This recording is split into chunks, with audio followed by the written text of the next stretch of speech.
It's quarter-final time here at Belong Arena Clash for the League of Legends Championships. My name is Stanley Greyheart-Barker. I'm joined by Maritz Chronicler Musen, and we are excited to bring you two fantastic quarterfinals to see which teams can progress to the semi-finals today. We will get to see the Clyde Claymores taking on the Norfolk Nighthawks, first of all, followed by the Cardiff Saints and the Preston Invincibles. Maritz, it's hype time.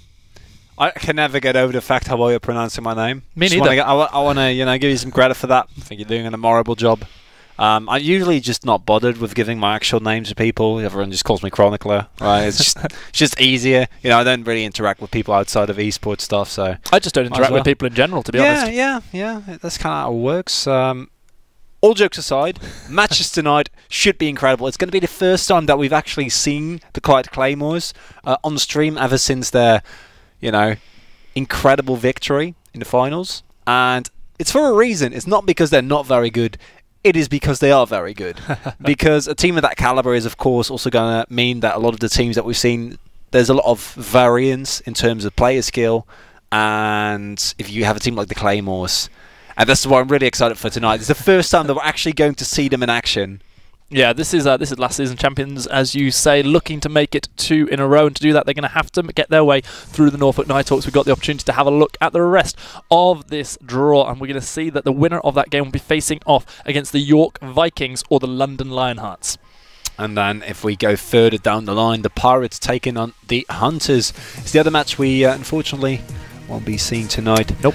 And then the Cardiff Saints taking on the Preston Invincibles. Of course, that is one that we will be going to. But first, Claymores versus Nighthawks. And it's going to be very easy. Any team taking on the Claymores are going to have a rough go. As we take a look at the lines here for the Claymores. There's Hoff in the top lane, Patsy in the jungle, Arup in the mid lane, and Wanyuan and Chorakio. The Norfolk Nighthawks, their lineup consists of... I think that's Cocky Fella, Harsha, Heptic Nightmare, Shady Mo, Mox, and potentially Unsinkable 28. And we'll be able to bring you into that champ select very, very shortly. You talk about how the Clyde Claymores, they're such a strong team and a really daunting opposition for anybody, Mao. You've got to realise right now, of course, that these teams, they're at the knockout stage. You make one slip up here in a best-of-3 series and you are donezo. You're going home for Christmas. Yeah, you just can't. There's no more opportunity for slip-ups. The time of that has passed, and now the pressure is on full blow for the Claymores and the Nighthawks. We see the Twist of Fate being taken away right there from the get-go for Shady Mo. Last time we saw him, he was having a lot of success on his Azir. But in this situation, they say, Twist of Fate has a lot of global presence, isn't in the strongest position at the moment, but it is an annoying champion to play against, as it's just so much pressure. And the same can be said for GP. And I also really want to touch on this Nunu ban, because that is very specifically not targeted towards the Clyde Claymores, but it's actually targeted towards the quest that is available right now because of the Doggos versus Cats event. And what it is you've got to get that greatest ever snowball faster than 1000 movement speed, travel past light speed, and then you unlock that. So they want to say there's no chance you're going to unlock that in this game. There's also the potential that they don't want to see Ewan playing that, because I reckon he's pretty damn good on Nunu and Willump. Meanwhile, LeBlanc also being taken away there from Torakeo. And LeBlanc is one of the laners that can be incredibly oppressive if you let her. She is also, for that reason, has been on the receiving end of a couple of nerfs in the recent patches. And Shyvana is an interesting one because it's more of a traditional farming jungler that hasn't the biggest of impact. The once she hits those item spikes, she gets quite strong. And AP Shyvana is, of course, something that we have seen play before. Does mean that there are still so many power picks, and it's something that if you ban away these comfort picks, stuff like the Vladimir, the Lucian, the Galio, all these power picks are still on the table here. One last ban away from you, and that was the Skara, and now we see the first pickup for the Clyde Claymores. They have their option of everything left in the champion pool, and they go for the champion that can pool. It's Vladimir. And the Casio is something that Shady Mo is also a huge fan of. I wouldn't mind seeing him on that as well. And the Vladimir is, besides a great flex pick, also something that picks it away from someone like Shady Mo, who's played it quite a lot as well. And we see some hovers, but we're never going to trust those because that's not what you do. No matter how excited I want to get over the prospect of, say, Talia or Shaka Jungle. And instead, let's see, the Rek'Sai is really the most probable one. Yeah. And is the one that get locked in the end. Yeah, two ladies going to be drafted there for the Norfolk Nighthawks. That's the Rek'Sai and the Seva both being picked up. And with so many jungle champions taken away already, it's unsurprising to see the Norfolk Nighthawks putting priority straight into the only champion who's not going to be in lane. And Rek'Sai, of course, really strong early game, and the Singed. I think this is the first time we've seen a Singed, and the Claymores are just going for comfort right away. And what's more interesting to me here as well is just, it's very clear that if, at least to me, if you go for a composition like this, you're just saying, we're just picking what we're strong on. And, you know, Norfolk Nighthawks, good luck with this, because in of itself, I don't feel like what the Claymores have drafted so far is what's going to make a cohesive composition. Singed hasn't been popular for a very long time for a reason, because it's hard to slot him into existing compositions. And then the Janna and the Vladimir kind of do opposite things, where the Vladimir, he just wants the team fight, while the Janna is more about keeping the rest of the team safe and disengaging whenever necessary. And Lissandra, kind of hard to disengage against that. It certainly is. You talked there a little bit about how Singed maybe isn't right at the top of the meta right now. We're not seeing quite so much of it. The same is really true for Janna. Haven't seen too many professional games with her in recently. On the other side, though, you're seeing 3 champions straight away locked in this first stage of the draft for the Nighthawks that we see a lot of. The Sivir, the Rek'Sai, Lissandra. Lots and lots of engage potential and also some good scaling for those champions. As now we start to see the targets coming out, and yet again, it's Ewan in the jungle who's getting picked off a little bit at a time. He favours these support champions. He's not going to get Ivern. And Skarner I haven't really talked about. Skarner is, of course, one of those champions that kind of brings the traditional, you know, the QSS stacks with it, as the Zac gets taken off the table as well. And Skarner comes online a little bit earlier than a lot of other, you know, like, I want to say scaling junglers, because I feel like Skarner just stays so good over the course of the game. As soon as he gets Impale, that just always remains a threat that you need to be mindful of.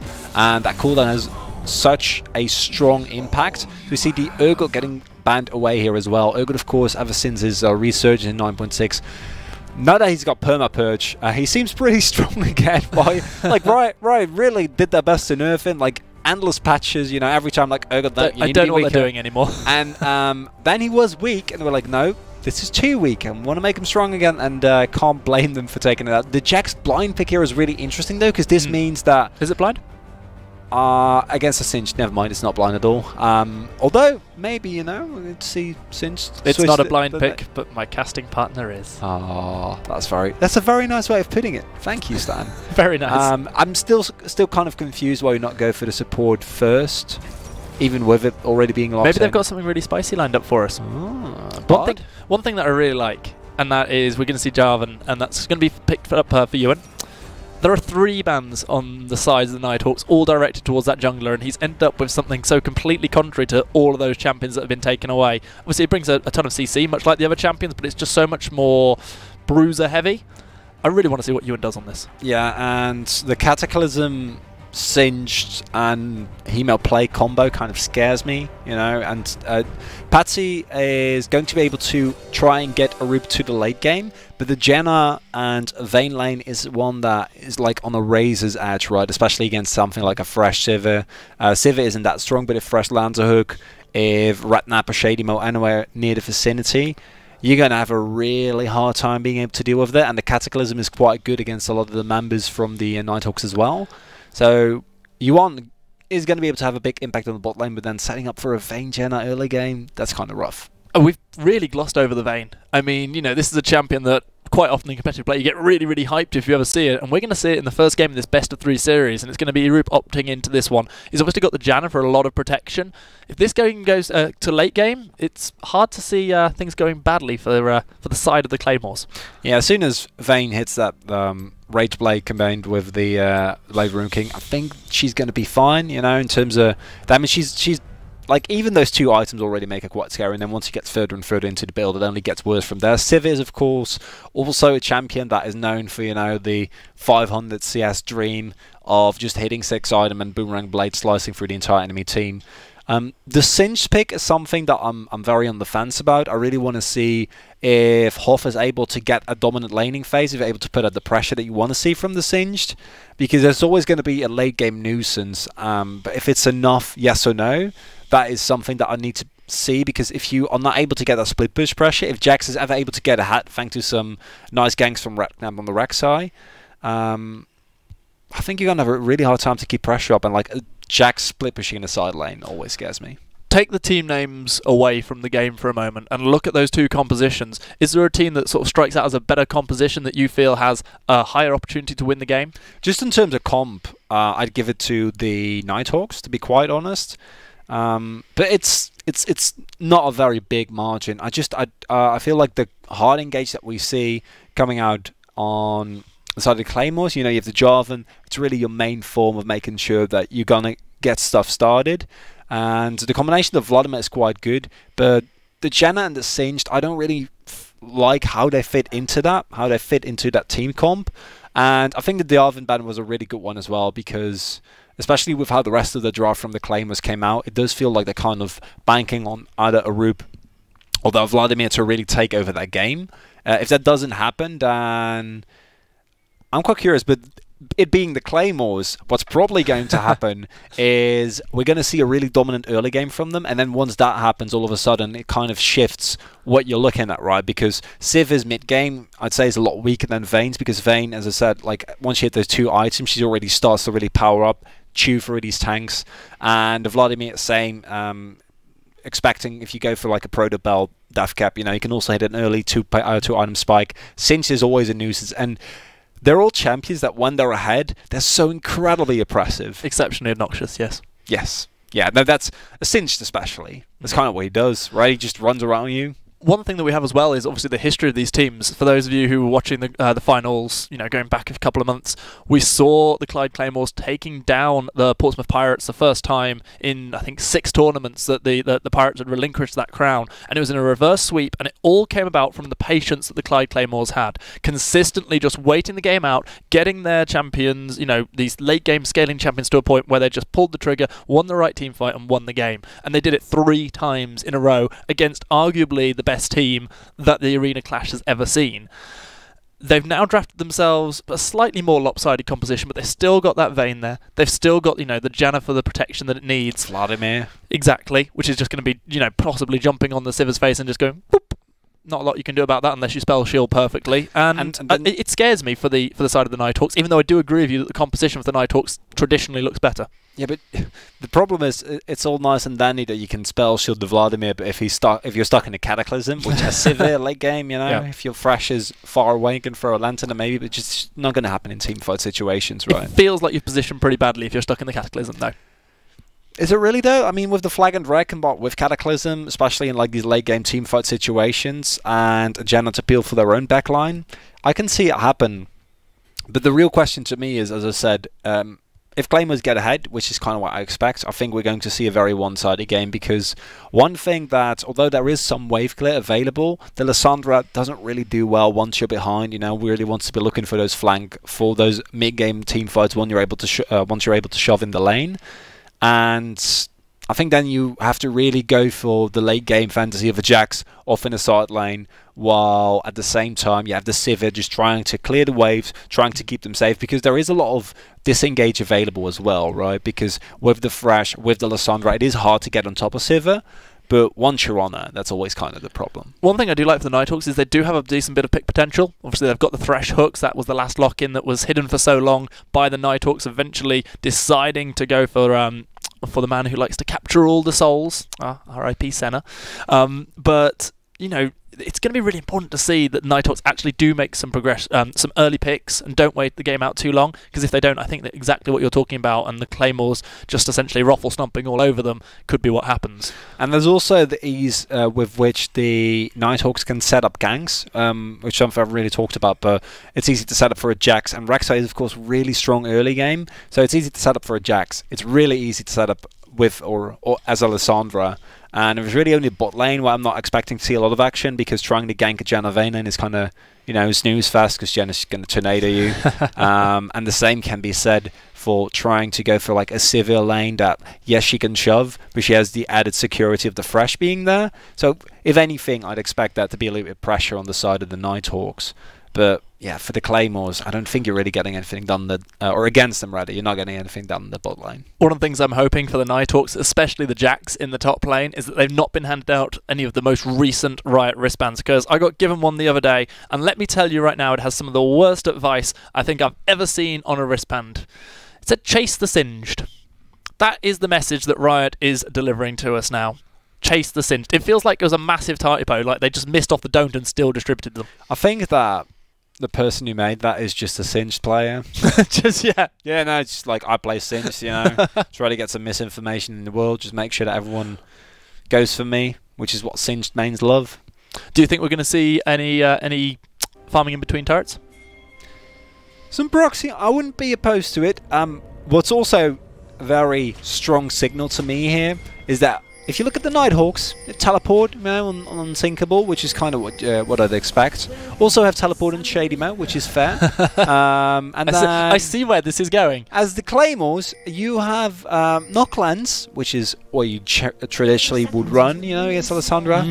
But double Ignite, and Ignite on Singed as well. So, yeah, I expect the Claymores to really go ham here right from the get-go. I think the Claymores want to watch the world burn, and with it the Nighthawks as well. We see a fairly standard steady start with all members of each team just spreading themselves across the river, making sure that no invades go down. Small amounts of vision are being gained by both of the teams.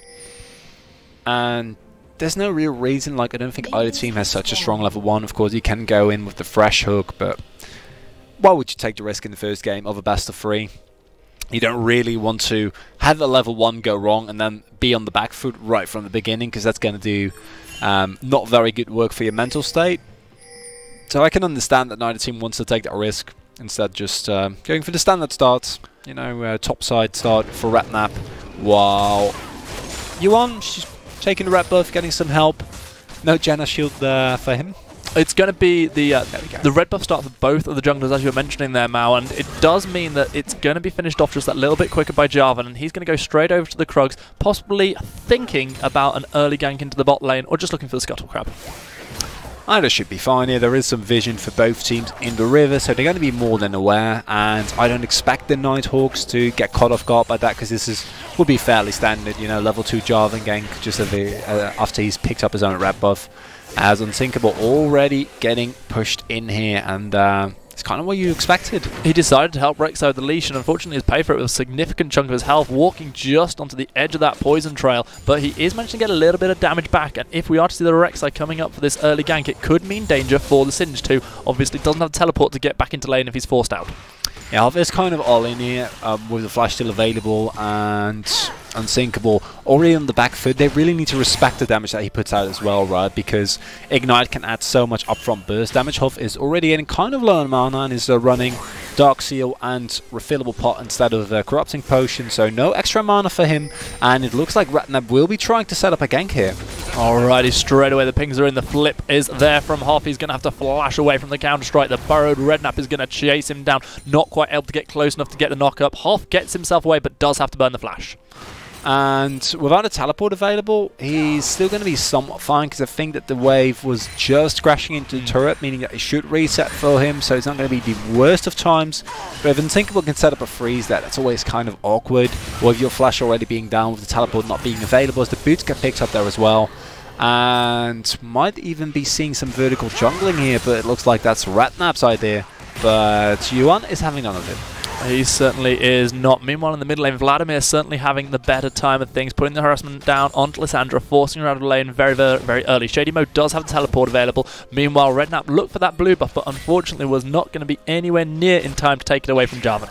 And that's, of course, the cost that you pay for a gank there. Yes, you blow the flash, but you're going to lose your own blue buff, meaning that Yuan gets a triple buff start. So he's going to feel rather comfortable with that. And now the question to me is Redknapp going to be able to find Huff once again? Because if so, then it's going to be a worthwhile trade. But if not, if you can't actually punish, as we see, a flash has to come out there from Patsy. Really nice. Sorry, I was just going to say, really nice hook and a flay there, forcing the flash out of the Janna, already burning through those potions. Definitely a rougher time for the Nighthawks in this bottom lane, but courtesy of the nice hook coming through from Thresh, a little bit of pressure been revealed. You know what I mean. I always know what you mean. The pressure's gone. No more pressure.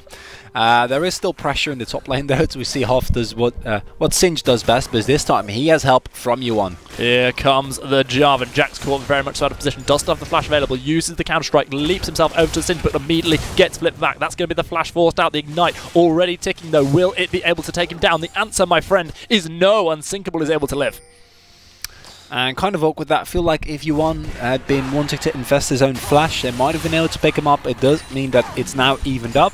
Ignite will be available shortly, but the teleport is going to alleviate a lot of the CS that Unsinkable might be missing otherwise. So he won't fall too far behind in XP, but probably a plate, at least one going over. And with the teleport, I can't see the number currently. I feel like they should have had just enough time. Maybe they were just a little bit too late and they're going to save it up for the next one. Now we see a big wave getting pushed into the tower here in the bot side, but there's no real opportunity because both junglers know where their opponent is, as Yuan has gone back to base. So that Mountain Drake, at least for now, not on the table.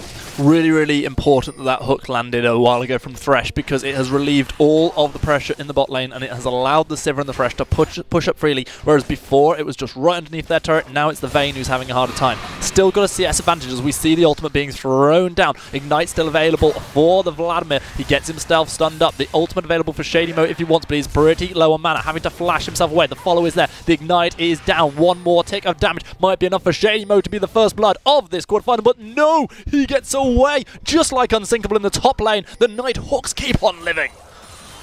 Just barely, but it is enough. Terrakio, they're identifying an opportunity. Shady Mo being low on mana, him hitting 6, just going for it right from the get-go with the Hemo play, because we see both a top lane and a bot lane gank happening simultaneously. Rek'Sai goes through the turret, takes a turret hit for his troubles, but runs Hoff into all sorts of danger. That's going to be the counter-strike landing, but it's Hoff who manages to flip perfectly, getting Jax out of the way, running to safety, and still no first blood here at 6 minutes. And this has got to favour the Claymores, because I feel like there's a little bit less pressure on them, as they are a team that traditionally has done very well once they get into these later game situations. And with this composition, I wouldn't be too sad if we see them scale up, as Hoff again and again is able to evade these ganks. No flash available, remember, for Unsinkable, so as he gets flipped back into that poison trail, he's going to find himself in a lot of trouble, and Hoff, who took that Ignite, didn't even need to use it, which is just as well because it wasn't available, but he gets himself the first blood of this game. Clyde Claymores have been trying for this for so long. They now have themselves a 600 gold lead and all the pressure they could want in top lane. And falling behind against the Singed as Jax is just the absolute worst of feelings, because Singed is already an annoying champion to deal with just by the merit of how, you know, the champion works. You can't really afford to get yourself an adaptive helm as Jax, because it just doesn't even closely fit into your item buff, as opposed to, say, if you were a tank, you know, just eat that. So, okay, I'm just going to get the adaptive helm, and you're just not going to do that much more, at least in terms of damage. But instead, he can't really afford to. He needs to get to that Triforce first.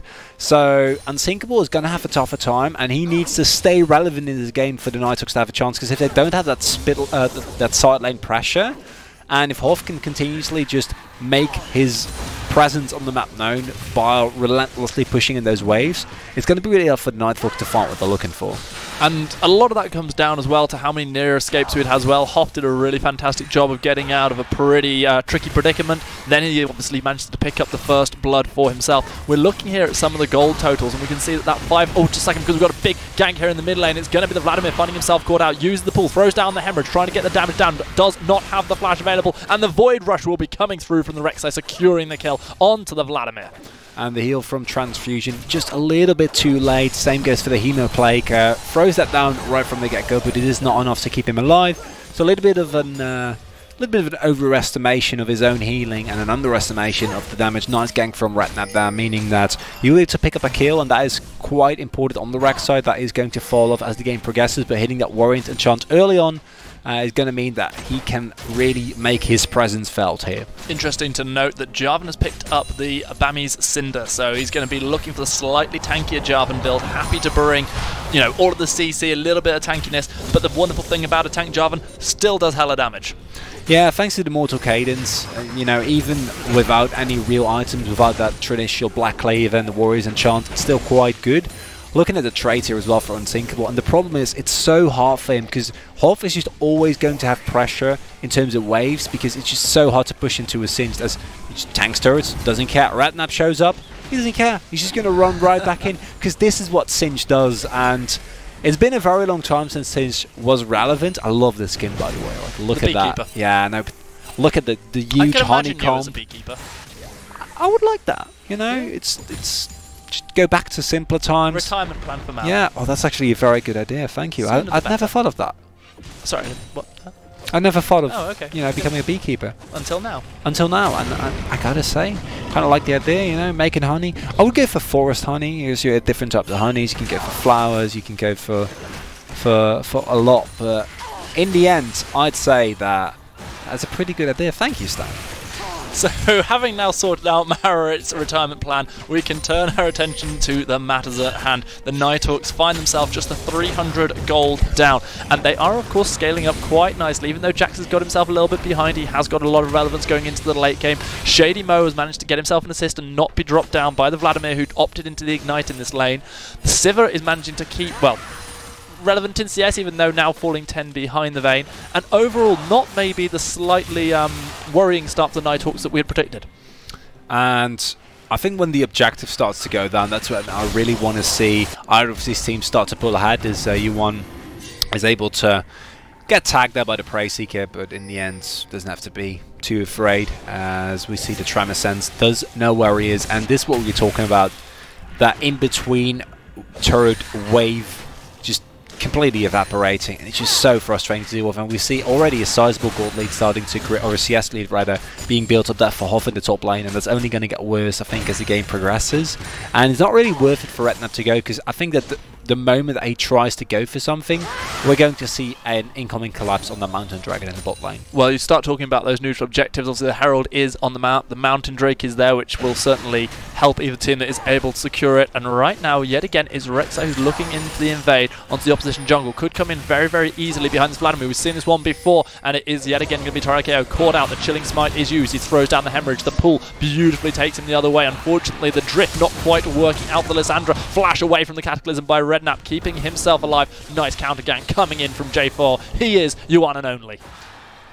That's lovely. Bit of Chesney Hawks for you there. Who? I think you're a lot. I think you're like, this is what the age difference between us is really showing. I want to say that it's not the age difference, it's the nationality, but the reality is that it's definitely the age difference. That could very well be it. I still liked it, but even though I don't get the reference. Well, that's what happens when I'm 5 years younger than you. Yeah, I know, man. You're all about that Justin Bieber. He's incredible. He really is. I mean, he hasn't been relevant in quite a while, has he?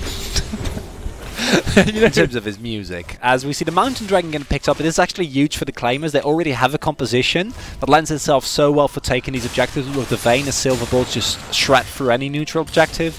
And with the Mountain Dragon getting picked up, that only further makes that a scarier thing for the Nighthawks. They need to really, really keep their vision as soon as Baron starts to come around, because that's also when you're going to start to see more and more item spikes getting hit by the Claymores.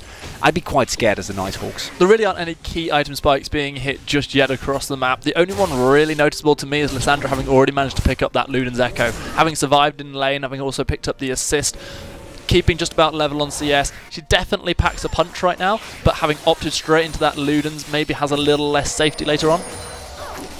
Yeah, the upfront burst damage is really nice. It does mean that this is what we've seen traditionally with Lissandra, right? But in late game team fights, which is also where she falls off naturally as well, just in terms of, because her range is so short. It's kind of rougher. She's also not really building any mana items anymore, and with the removal of an ult passive, which granted a free spell every now and then, she's really strong in terms of those those ice floors can be really scary. But it also means that, as we've seen before, Shady Mo, it's really easy to run out of mana on her now, and the Aftershock alleviates that pressure a little bit. But the problem is that Tarakeo is always going to scale better than Lissandra does, and he's not behind whatsoever, right? There was one gank that went well. Redknapp was able to pick up a kill, but with the status quo, I think that the Claymores are going to have an advantage going into the later stages of the early game and into the mid game, while the Nighthawks at least need to get some more stuff going, because if not, it's really just you relying on the Jax and the Sivir, and their power spikes are quite far away, and with how strong Hoff is looking currently, I don't know how long it's going to take for Unsinkable to actually become relevant. He's even got the happy little bee emote as well. He's just absolutely living his best life. He's got a B positive. Yeah, every time. Just run around with the honeycomb and poison some minions, I want to say. Yeah, I'm a little confused. Why is the trail blue? I don't know. I feel like there might be a message. A swarm of bees that are blue? There might be like a message between, with pesticides and bees, and how we need to not do that because we need our bees to pollinate our flowers and our ecosystems. Obviously, that's what it is. Yeah, sorry, I should have thought of that. I don't know what I'm doing. Kind of what I expected. It's all right. It's all right. As we can see, of course, the movement of the bees as Hoff. We're not even scared of him getting ganked, although I do feel like he might have bitten off a little bit more than he can chew here, but I guess not. He proves you wrong. He kills off the Redknapp. He says you can't hassle the Hoff. He gets himself out of danger. He picks up a kill. Meanwhile, in the bot lane, no, the hook is going to land onto Erobe. He's already used that heal, trying to get himself away, but not going to be able to because Sivir with the boomerang picks up the kill, courtesy of all the support coming in from this Thresh, who has made some wonderful plays. Not going to land the hook this time, though, because the flash away from Patsy is enough, and it's going to get the Janna to safety, but now it is a nice, huge amount of pressure for the Thresh and the Sivir in the bot lane. Meanwhile, turret shots for days being taken by the Vladimir and the Jarvan. They managed to dunk the Lissandra, get themselves the first turret of the game as well. And I'm incredibly impressed with how well Maximus and Harsho are playing here, because they're really the linchpin of the Nighthawks. Even though Sivir was picked up first rotation, and the Thresh wasn't given a lot of priority, but they're doing incredible thus far. Like, they're able to just continuously win this 2v2 ever since we saw the turnaround, because early on we saw a little bit of a lead for Arup. And the problem is that the rest of the map really isn't having the same impact. We saw Redknapp getting taken out there, trying to make a play work with ShadyMo, and really disrespecting the fact that Hoff had just finished his Royalize. And this is what I was saying while I was getting ganked. Like, it's so hard to get excited about a gank on Singed, because you know what the champion does. He's just going to run away every single time. He's going to pop his ultimate, and he's gonna run away with just so much health that you would almost be tempted to ignore everything that's ever been taught to you, to follow the advice on that Riot bracelet and just chase after Singed. And you never should, because if we see here, it doesn't work. Did not help one little bit. He used that Insanity Potion, and it was the enemy who had been driven insane. And once again, we're going to find the 2 versus 2 in the top lane. Both junglers and top laners dueling it out. The Chilling Smite is going to be used onto Hoff, as the teleport is going to mean Lissandra arrives at the fight, immediately throwing that Frozen Tomb down on top of Hoff, managing to root him for the second time. He manages to flip the Unsinkable, but he straight away jumps straight back on the face of Hoff. Just who are we going to see this shutdown goal going over to? It looks like it could be Redknapp, but somehow Hoff is still alive in this fight, dodging away from the hook. Still got, oh my god, he takes down Unsinkable. I almost fall off my freaking chair. He's going to live. What has just happened? The massive turnaround from the Claymores. They bring the whole team up. They pick up the kill onto the Lissandra. Hoff's a god, and it's a double kill for Torakio. He's going to get 2 on the Vladimir. He's going to drop down eventually. Sivir now trying to turn the damage back onto the Janna, but yet again, Patsy getting all that movement, trying to get away. Looks like Sivir's going to chase her down with the Boomerang Blade. Pizzas for days. A double kill for Maximus, who's keeping his team in the game. But talk to me about that Singed. Hoff is a god, right? Also, Unsinkable walking in there is instrumental, because he wants to get the counter-strike off, but I think if he just takes the time, because Singed was already stuck between a rock and a hard place. He was in that brush. There was no opportunity for him to really get ever out of there, but because of Unsinkable getting taken out there, because he risked of getting flinged, like that fling damage was just enough to kill him instantly, and because of that, the rest couldn't really get close. It's really good that Maximus, as we said here before, kind of the only hope left now here, but being a Sivir against the Singed also isn't great, because as he gets tankier, he's just going to keep running towards Maximus, who does have Harsho to keep her alive. But the problem is that even with Maximus being so strong, the rest of the team is just falling further and further behind, and we see bot lane turn getting picked up, another Mountain Drake getting picked up for the Claymores, and if Hoff can just distract 3 people, I think at the end it was basically 5 people on his own there, drawing a teleport, and the Claymores can still just pick up everything that they want. A second Mountain Drake now means that their Baron pressure is going to be insane for the rest of the game, as Torakio again goes here for ShadyMo. And this is the pressure that I was expecting from the Claymores, and they're doing so expertly, but the gold lead is still quite tiny, so the Nighthawks definitely not out of this yet, but it needs to come from Maximus. ShadyMo there, we saw him getting caught out, deciding not to go for the Lantern his teammate had just thrown out. In the end, it just about worked out okay for him, but Torakio just so very, very strong, easily stepping away from multiple members of the Norfolk Nighthawks, getting himself to safety with that pool. He's running a 3-2-0 scoreline at the minute. The Herald is going to get secured. That's a 3rd neutral crucial objective in a very, very short period of time for the Clyde Claymores, who have just got everything on the map, apart from that one turret that's been picked up by Maximus. He, however, is now 3-0-0. He's got the Infinity Edge, he's got the Phantom Dancer and the Berserker's Greeds, and he does damage for days. But once that Rabadons is finished on Terrakia, who's been playing an incredibly aggressive Vlad with the Ignite, then pop. Yeah, and Arup is also close to his Rage Blade, and then Vayne hits the 2-iron Power Spike, and there's going to be a lot stronger than Maximus' Power Spike of just the Phantom Dancer and the Infinity Edge. And the pressure from Hoff here is insane to me, as he already finished his Liandry's Torment here, so now he's going to be doing even more damage. Would not be surprised to see, say, a Righteous Glory coming out next, you know, something else that makes him even more tanky, because in terms of damage, honestly, this point, Hoff, he's fine. Hoff is absolutely fine. He's got himself a 30 CS advantage over this Jax. And that's only going to get bigger, because we see how much pressure the Nighthawks need to throw the way of Hoff for it to actually work for them. And I mean, it hasn't really worked out yet, because he's still untouched in this game, 3-0-2 at the moment. And we keep coming back to the Singed, because I said before the game, it is a risky pick. You know, it's something that if you go for it, you need to make it work, as Maximus' Flash is forced, and if you want can get out of here. It's going to be a Arup locked down by the Frozen Tomb, but now throwing down the final arrow and turning damage back over to over onto Maximus. It's going to be courtesy of the heal. Arup is able to get that one. Vladimir meanwhile, has taken down the Rexa. It's a 2-0 in favour of the Clyde Claymores. They started the fight, forcing the flash out of Maximus, using that flash capitalism from the Jarvan, and now it's going to be the hook landing onto Hoff, but that's not the target you want. He flashes forward, he pulls Shady Mo back with him. The Poison Trail doing so very much damage. Turret shots are landing on Terrakio, but because of the beautifully timed pull, the final turret shot does not land. They step away, having taken yet another turret, more kills, and the Claymores have got themselves a 5k lead. And with Maximus flashing at the beginning of the fight and him not being in any position to actually do damage, I would have loved to see the Nighthawks just back off there, right? Which is also why it's kind of what I expected them to do. But then Shady, I think it was Shady on that Redknapp gets condemned into the wall. And instead of just saying, okay, we're just going to, we're going to fall for you, you're going to get taken down by Arup, and that's unfortunate. They handshake that fight, they go in, and they provide even more opportunities for the Claymores, who then just take a couple of free kills, take up another turret, and just keep bringing out the pressure. And we're now 22 minutes in the game, and this is the part where the Claymores start getting scary. Rageblade is finished on the team fight just now. Terrakia already had his Rabadon's death cap, and with the Liandry's as well, like the damage coming out from the Claymores now is absolutely mental.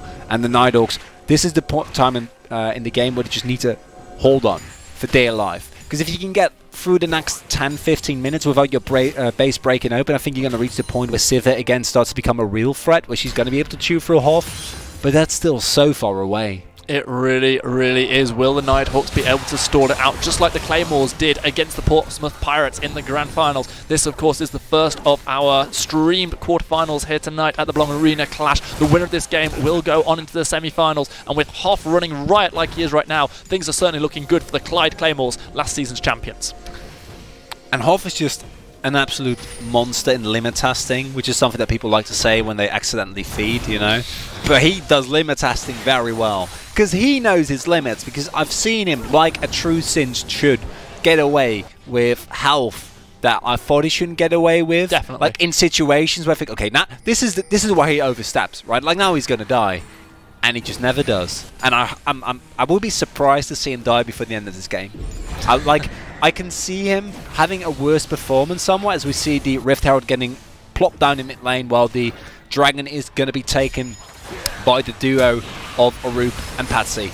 Meanwhile, the Lantern being used to great effect, managing to keep Maximus alive, but the hemorrhage damage is significant onto him, meaning that he has to really step away as the Herald stomps in towards that turret, already dealing down a massive amount of damage to the inhibitor turret. Can there be any continued fight, as we've already seen Redknapp taken out of the equation? That third Dragon of the game was an infernal, and even more damage now for the Clyde Claymores. You've said it yourself, the Vayne's online, the Vladimir's online, the Singed has been online since level 1, and now the Clyde Claymores are rushing towards the inhibitor turret, and I don't think the Nighthawks can stop them.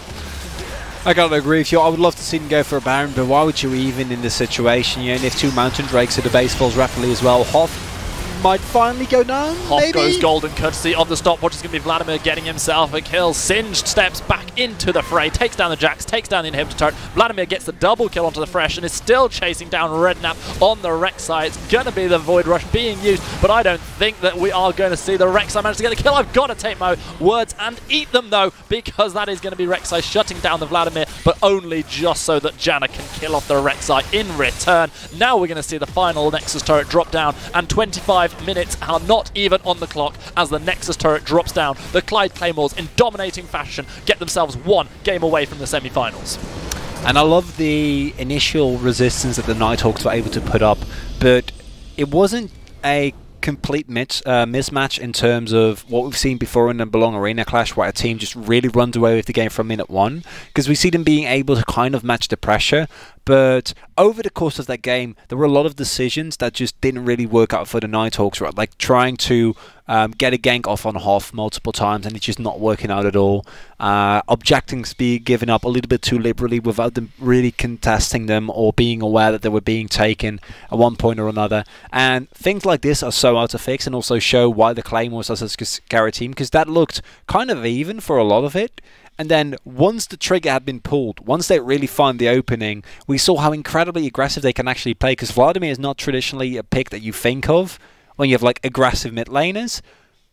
But Torakio, like, he threw around Hemoplague like it was nothing. Every time he saw an opportunity, like, yep, gonna throw it down. And they wasn't perfect, right? Because they got killed a couple of times, and I think that the Claim was looking back at this game, were also gonna go, okay, well, this isn't really what you want to see in quarterfinals already, like these kind of mistakes coming from a team that I assume, based on how they look here and based on the fact that they're the reigning champions, as you come into the playoffs. It's a team who are, this is the first time, as you said, we've seen them on stream throughout the spring split. However, it's a team who have gone unbeaten through their group. They were in Group 1 and they just absolutely steamrolled it. Now they've steamrolled Game 1 of the quarterfinals and are only a few short games away from a potential grand final at Insomnia. They must feel pretty confident about their chances of making it right now.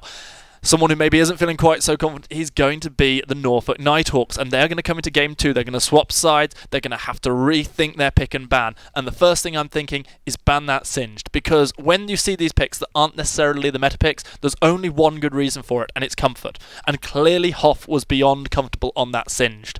I mean, he probably shouldn't have been as comfortable as he was, because, you know, he was in some pretty risky old situations. There was one particular fight around about the 18-minute mark, where I think all 5 members of the Nighthawks tried to deal with him, and he went down to so little health. If the Fresh Hook had landed, if the Prey Seeker had landed from Rek'Sai had landed, he was dead. But somehow managed to find his way into the bush, get himself a kill, his team came for the backup, and he was out of there. Just absolutely wonderful plays, but I just think you've got to take it away from him, haven't you? Surely you can't let that go through to Game 2. I don't think so, and there isn't really any laner that does what Singed does, but what I'd be scared of, as I said before, I feel like it's not just that. It's like, in this case, Hoff really ran away with that game. That's a big MVP for me, just because of the amount of pressure that he was able to draw, and just always not only draw the pressure, but then completely, you know, release it, make sure that they weren't able to get anything off. But on the other lanes, Torakio, yes, he got killed a couple of times, but once they hit their spikes, it would just look so one-sided. And we saw a really, like, a fairly greedy draft pick, because Singed traditionally is not something that does well starting in the early game. Then you have the Jarvan, that is good, but the Vladimir, the Vayne, the Janna, none of which is really what you think about when you think about dominance. And they didn't really showcase dominance, even though they were slightly ahead in the early game. But then once they hit their spikes, it wasn't even close anymore, and that would really scare me as the Nighthawks. You mentioned the Jarvan there, Mao, and it felt like during that draft phase that the Nighthawks did everything they could to chop off one of the limbs of Ewan in the jungle. But in the end, with his 3 remaining limbs, he picked up the Jarvan and still did fantastic work. Maybe you sacrifice a couple of those jungle bans, the Skarner, the Zac, the I think it was the Ivan that were taken away, and you go, okay, you know what, let him have his Nunu, but we can at least take away some of these things that just blitzed us. Yeah, but I don't feel that, like, I feel that the Jarvan wasn't a problem there, and I think that they're afraid that if they give you on an actual comfort pick, then it's going to be even worse. Right, like, so I understand that decision, and I think that he's going to have an impact no matter what you put him on, just because of how good of a jungler he is. So what I'd rather like them to do is see if they can focus more on Maximus, because this time Redknapp didn't really have a big focus on the bottom lane, and Maximus, and Harsha were really the lights in the dark for me for the Nighthawks, where Unsinkable was just not able to really stay ahead in that 1v1. So maybe, you know, just pull the classic second game in the best of 3, try to put him on something tankier, you know, something that always does well. And in the mid lane, the Lissandra pick also not really working out because Shady Mo just continuously impressive. Just putting on something scaling where he can hold his own. The problem, surely, though, for Maximus is that, you know, it's not just the Nighthawks who can have the options to, you know, change around their bans if they want to. We might not see that Sivir or that Thresh again, and all of a sudden you lose your one winning lane and things go even worse in Game 2. Yeah, but again, it's not just about the Sivir, right? I think that Maximus has shown us that he can have a performance on multiple AD carries, and if they just get something comfortable, if they get a good lane matchup where he's just able to you know, find his farm, hit an item, and then start to make these plays that we know is capable of. Because he has consistently in this game, whenever he sees an opening, he's not afraid either. Like, he really, really commits to these plays, and because he is Sivir, it can backfire in a big way. But in this game, didn't for him at all.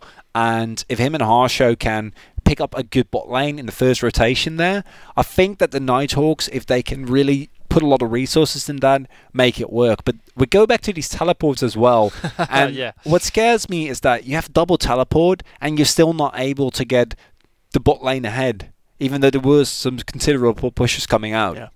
And it's looking when rough the for bot the lane did Nighthawks. get ahead, they got ahead on their own merit, not on the teleports that were coming to Exactly, and you don't really want to fall behind in the global game against a team with 2 ignites while you're the one running 2 teleports, and that's what scares me. There's definitely an opportunity here for the Nighthawks as we move on to pick and ban for Game 2, but they need to find a way to actually make use of the resources that they had in game number 1, because if not, I think the Claymores are going to take this 2-0.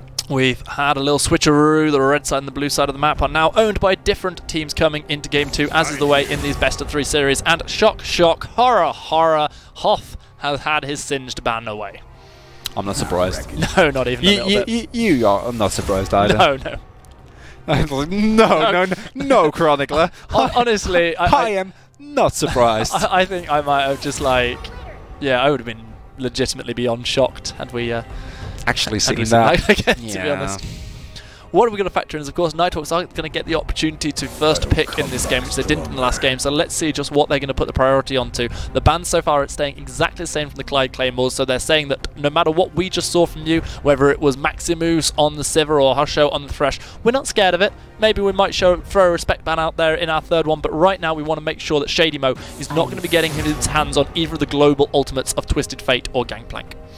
Yeah, and in general, I don't mind that the Nighthawks don't really switch up any other part of their draft as they take away the Shyvana, just the biggest comfort pick that Redknapp has.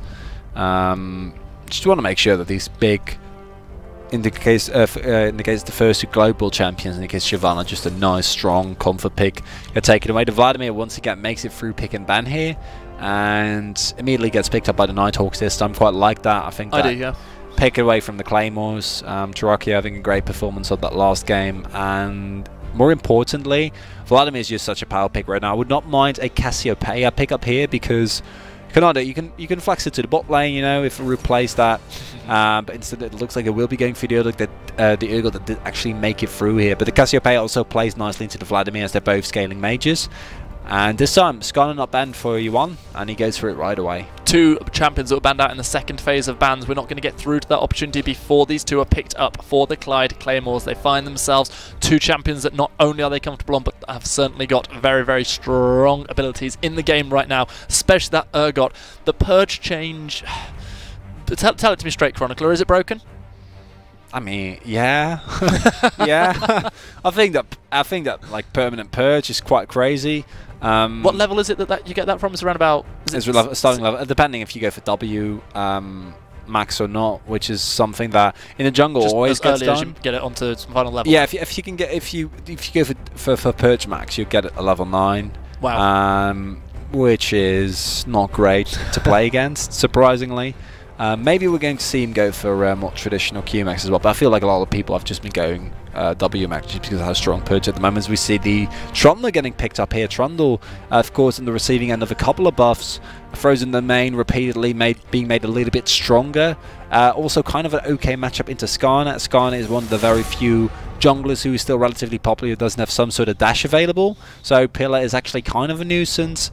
And the Caitlyn getting picked up here for Arup.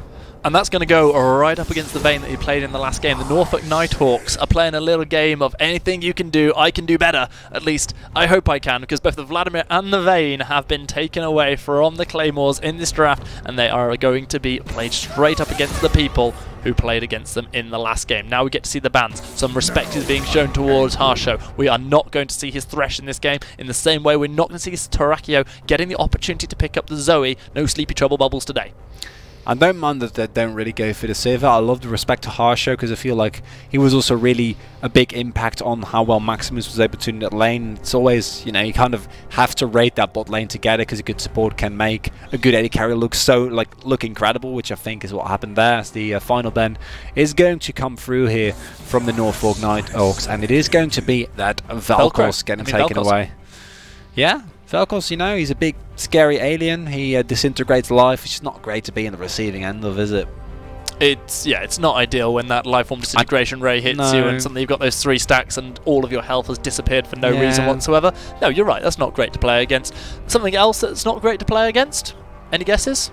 Janna is not very fun to play against. Not very fun at all. I wouldn't mind a Morgana as well as Caitlyn, but Caitlyn Janna does a similar thing where the auto damage, the harass, the pushing power is going to be absolutely incredible. And Janna, of course, Patsy looked quite good on that. I think he got killed once when he was a little bit over eager. Yep. Got taken down by the Boomerang Blade in the bot lane, or in the top lane rather, yeah.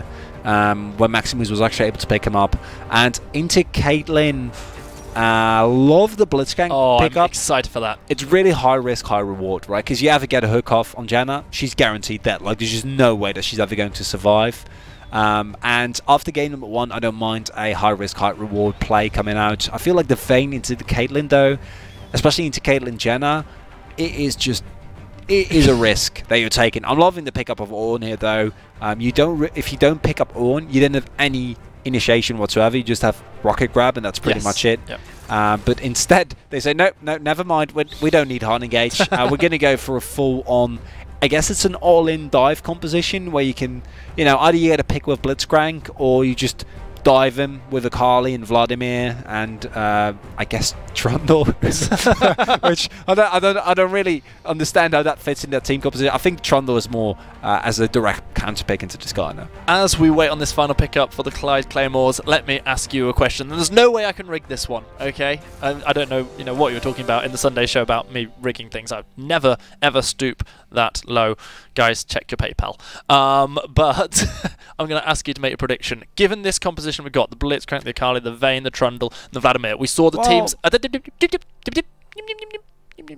We saw the teams standing 5 across in the river last time.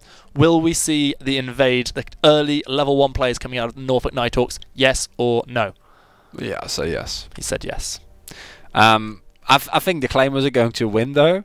As I see, you know, there's sometimes in pickup bands. I think Jace is a really good example as well. It's like these champions that like Kalista that are perceived as incredibly strong, but they're mechanically also incredibly demanding. So you don't really see them that often.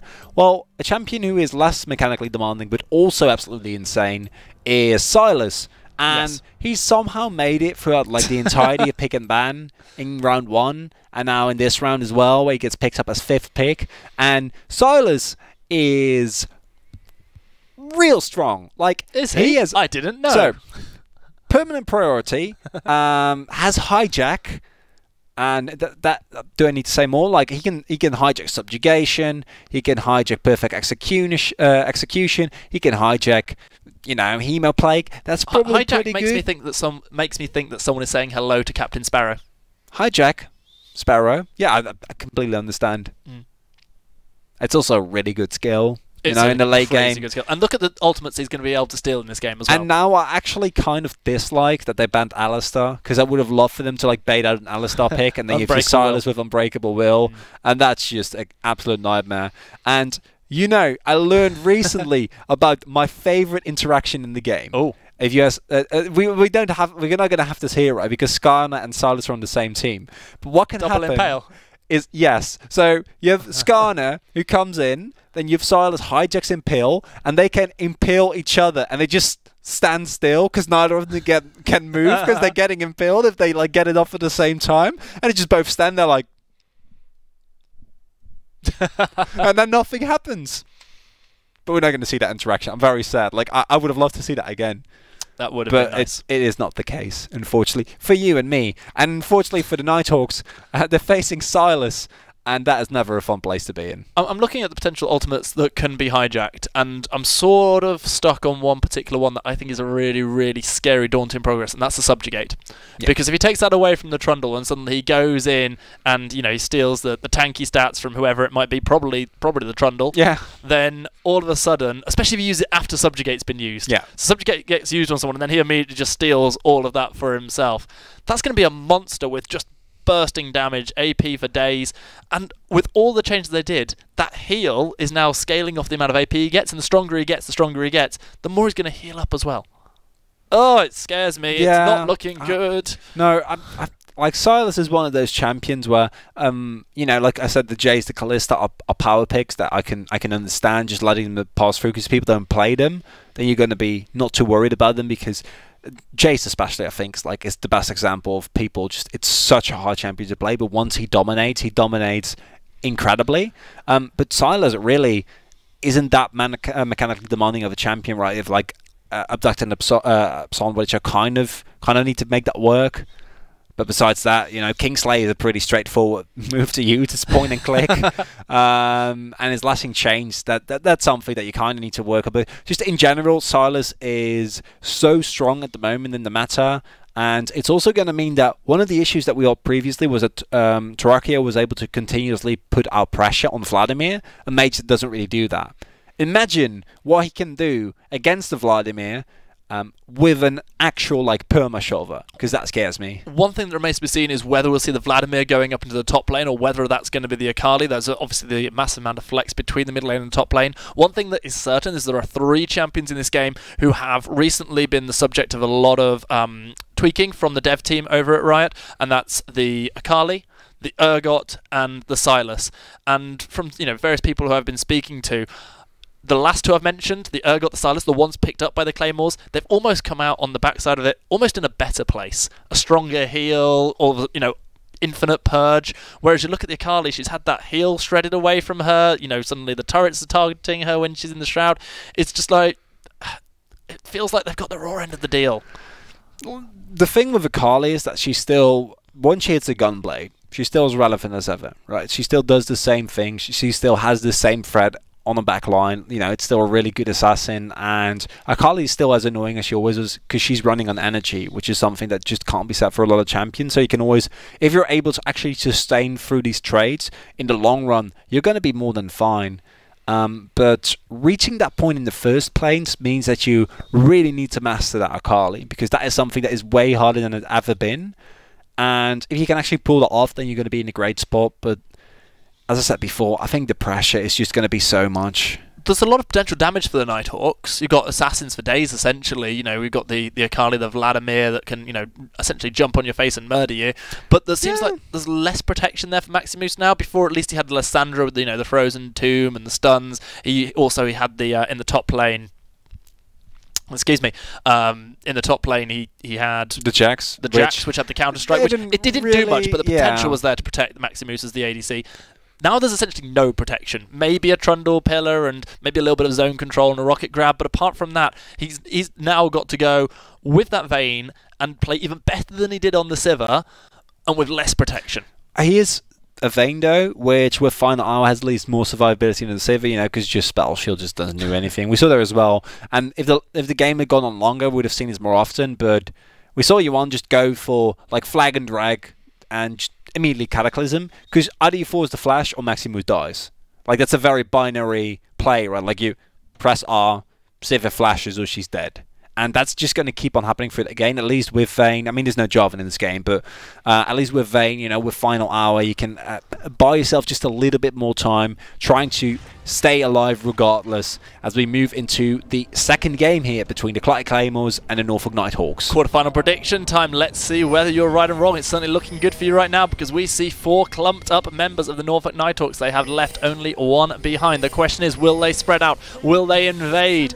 Well, we didn't say whether or not the Claymores would, but they have already stacked up as 5, and it looks like opposite sides of the map. I've got to give you a correct prediction for the first time this split. How are you feeling, Mal? You keep saying first time. I think that if I'll go back and actually watch the VODs, I think that there was more than one that I got right. But considering that, you know, we all need some fun sometimes in life. You know, we need something to cling on to. And for you, Stan, if it's these predictions that mean that much to you, I'm not going to take them away from you. That's good. I mean, you couldn't if you wanted to because I'm right. But the point is that both of the teams have gone for, you know, clumping up as 5. The Claymores did it defensively, looking over towards the bottom half of the map. But now we're going to see them collapsing into the top half. Redknapp is very much so caught out. He's taking a lot of damage already. He has got the flash available. He's saved it for so very long. He's going to stay... No, he's not going to stay alive. He doesn't even flash. He gives away the first blood. The Akali stayed in the bush, not even helping out her jungler. She's now in a massive amount of danger as well. Vladimir comes across, but he's not got the damage that's needed. Akali looking for the flash over the wall, but she doesn't flash either. Is the D button broken on these keyboards at the Norfolk Nighthawks? Yes! Yes, it must be. Mal is in a state of shock. I'm trying to enact shocked silence because I gotta imagine that's a huge miscommunication from the Nighthawks, because what we see there is both Redknapp and Unsinkable basically like being in the vicinity of one another and then just getting taken down one by one. And I don't know what you're doing trying to contest as a Trundle level 1, because yes, Chomp is strong, like in a 1v1 maybe, but you don't know who's coming. And really nice that from half to start with his flip as well, because that basically meant that Redknapp, the moment he was flipped, either he had to invest his flash or die, which is in the end he chose to die there, which the fact that Unsinkable then also gets killed is of course just completely baffles me. Like, Redknapp is one thing. Am I losing the plot here? But surely if he flashes and gets himself to Akali, at least either they have a chance of dueling as 2, or he doesn't burn the flash and Akali just leaves. Yeah. Like, surely it's one of those two things. It's not you don't burn the flash, you die, and then Akali doesn't burn the flash and die. That's not a legitimate option, is it? Well, apparently it was, as we see an OT lead here for the Clyde Claymores. And last time, it took quite a while for them to really hit their stride, as in the early game they were not the cleanest. But if you get a first blood and a subsequent kill pretty much for free on your Urgot, like the kill on Skarner doesn't mean that much, like it's nice for Yuan. He's going to hit his jungle item a little bit earlier, like his first back is going to feel very good, but a Skarner with a jungle item advantage doesn't really mean that much, because Skarner is pretty much, you know, press impale and find someone. As Unsinkable is getting some pretty good trades in there. Unsinkable does have the flash and ignite both available, but Shadimo has to burn his flash just to stay alive as Ewan comes in looking for the stun off of that gank. Meanwhile, we are going to see Patsy just taking a turret shot, but with the shield you're going to get on the Janna, that's not going to bother her at all. But Maximovs is going to be a lot more bothered as the headshot rips through his health. Does manage to level up, keeping himself just about able to stay in lane, but this Vayne having a rough old time. And that's what you'd expect against the Caitlyn Jenner lane, is just not fun. Like, either Harsho needs to hit an amazing rocket grab, or you're just going to be stuck under your turret as you get permanently pushed in. Because you have a melee support that is going to have a really hard time dealing with this, while your opponents have a shield that is going to give them some additional damage as well as the plates start to go down. Interesting. Urgot decided to go back and did use that teleport and has also burned the flash, but now he has got full health and he's happy to try and take this 2 versus 1 duel, but it's not looking good for him. The damage coming through from the Trundle is significant. The ignite put down, and that's going to be Unsinkable getting the first kill in that top lane duel, apart from the one Unsinkable given away earlier on in the jungle. But a nice gank coming in from Redknapp. He saved his flash for that moment. Had Fear Beyond Death been available, I would have not minded that turn there from Hoff, because I feel like, coming from him last game, I feel like he has the, you know, mechanics to make an outplay like that work. But pre-6, that's not something you can afford, especially when your opponent has Ignite, and Redknapp is relatively healthy there. And we see because of that, a sizable CSD coming out for Unsinkable, because as you said, Hoff already using the teleport just to get back to lane there initially, will be able to pick up a couple of CS there. But it's going to make his lane a lot rougher, and these are the kind of things that Nighthawks need to find. They're still behind a sizable amount, mainly because of that first blood still being given up and the bot lane gold lead that we see here. This is what they're looking for. I was waiting for that first key grab, and it lands onto Erup, and as a result he burns the flash. The ignite was used by Harsha there, hoping that Erup would stick around for the fight. I was literally just saying we're waiting for these first key grabs. I remember a conversation just after I started playing League of Legends with my friend Lieutenant Sheep. Oh, here comes the Trundle. It's going to be the Pillar. There's no flash available on Erup, but Harsha already having the ignite down on him. Jatan is just bullying down the Blitzcrank, but not going to be able to get the kill because the heal has been used by Vayne, saving her support. Meanwhile, the turnaround is here as Redknapp actually doesn't decide to try and invest any more damage through a chomp onto Erup, who flashes, no, sorry, not flashes, uses the Caliber Net to go away and actually gets the damage down to Erup. Meanwhile, in comes the Skarner, immediately burning the flash out of Harsha. Erup was just about to drop down, was a second away from death, and then landed the headshot. The minion damage followed the Vayne, and things went from bad to worse for the Norfolk Nighthawks. And we didn't get to find out what Lieutenant Sheep said to me. It looked nice because the Tornado was invested there, but when Redknapp and Harsha weren't able to get that grab and Pillar combo off, should have just backed off. And I understand the Nighthawks here as well, because for Redknapp, because I'm full health, I'm going to be able to make this work, but without the Pillar available and you're still early in the game, so it's at such a long cooldown, you're just going to be trying and kiting a Caitlyn Janna lane, like just trying to run after them as a Trundle, and it's just not really going to work, especially since Chilling Smite wasn't available. And then we've seen a lovely turnaround, and now Erup's lane that was already oppressive goes back and gets a BF sword first buy. And these trades were already unsustainable for Maximus and Harsha, and it's only going to get worse. Now they're unsustainable. Yeah, they're unsustainable because I don't know what they're going to do. Yep. Yeah, it's true. Going back to the Blitzcrank, because things didn't quite work out there, unfortunately, for the Norfolk Nighthawks, but a key grab can still do so very much. I remember when I first started playing the game and speaking to one of the guys who was teaching me, his name, shockingly, Lieutenant Sheep, and I said to him, why isn't Blitz always being played in competitive play? And he said to me, well, actually, you're just a bit rubbish at the game. That's why you never dodge a Blitz hook, and that's why you should ban it if, you know, you're an Iron player. But actually, competitive play, you're not going to get hit by a Blitz grab. Was Iron in the game back then? No, I mean, I was sub-bronze, but, you know, wood or paper or something. Close enough. Yeah, but plastic. In fact, I'm not sure Iron was invented when I started playing this game. Just in general, not even as a league. No, I understand. I know you're from the Bronze Age, so I can understand Iron being like a hot commodity. It came as a shock to me when it got added as a whole league. Yeah. But my point being, Blitz, you know, it can still have impact. We've seen one really key grab. It got the flash out of Erup. Unfortunately, it didn't lead to the big plays. If we see some important grabs later on, courtesy of some excellent vision from the Nighthawks, it could still turn the game on its head. It could. Indeed, it could.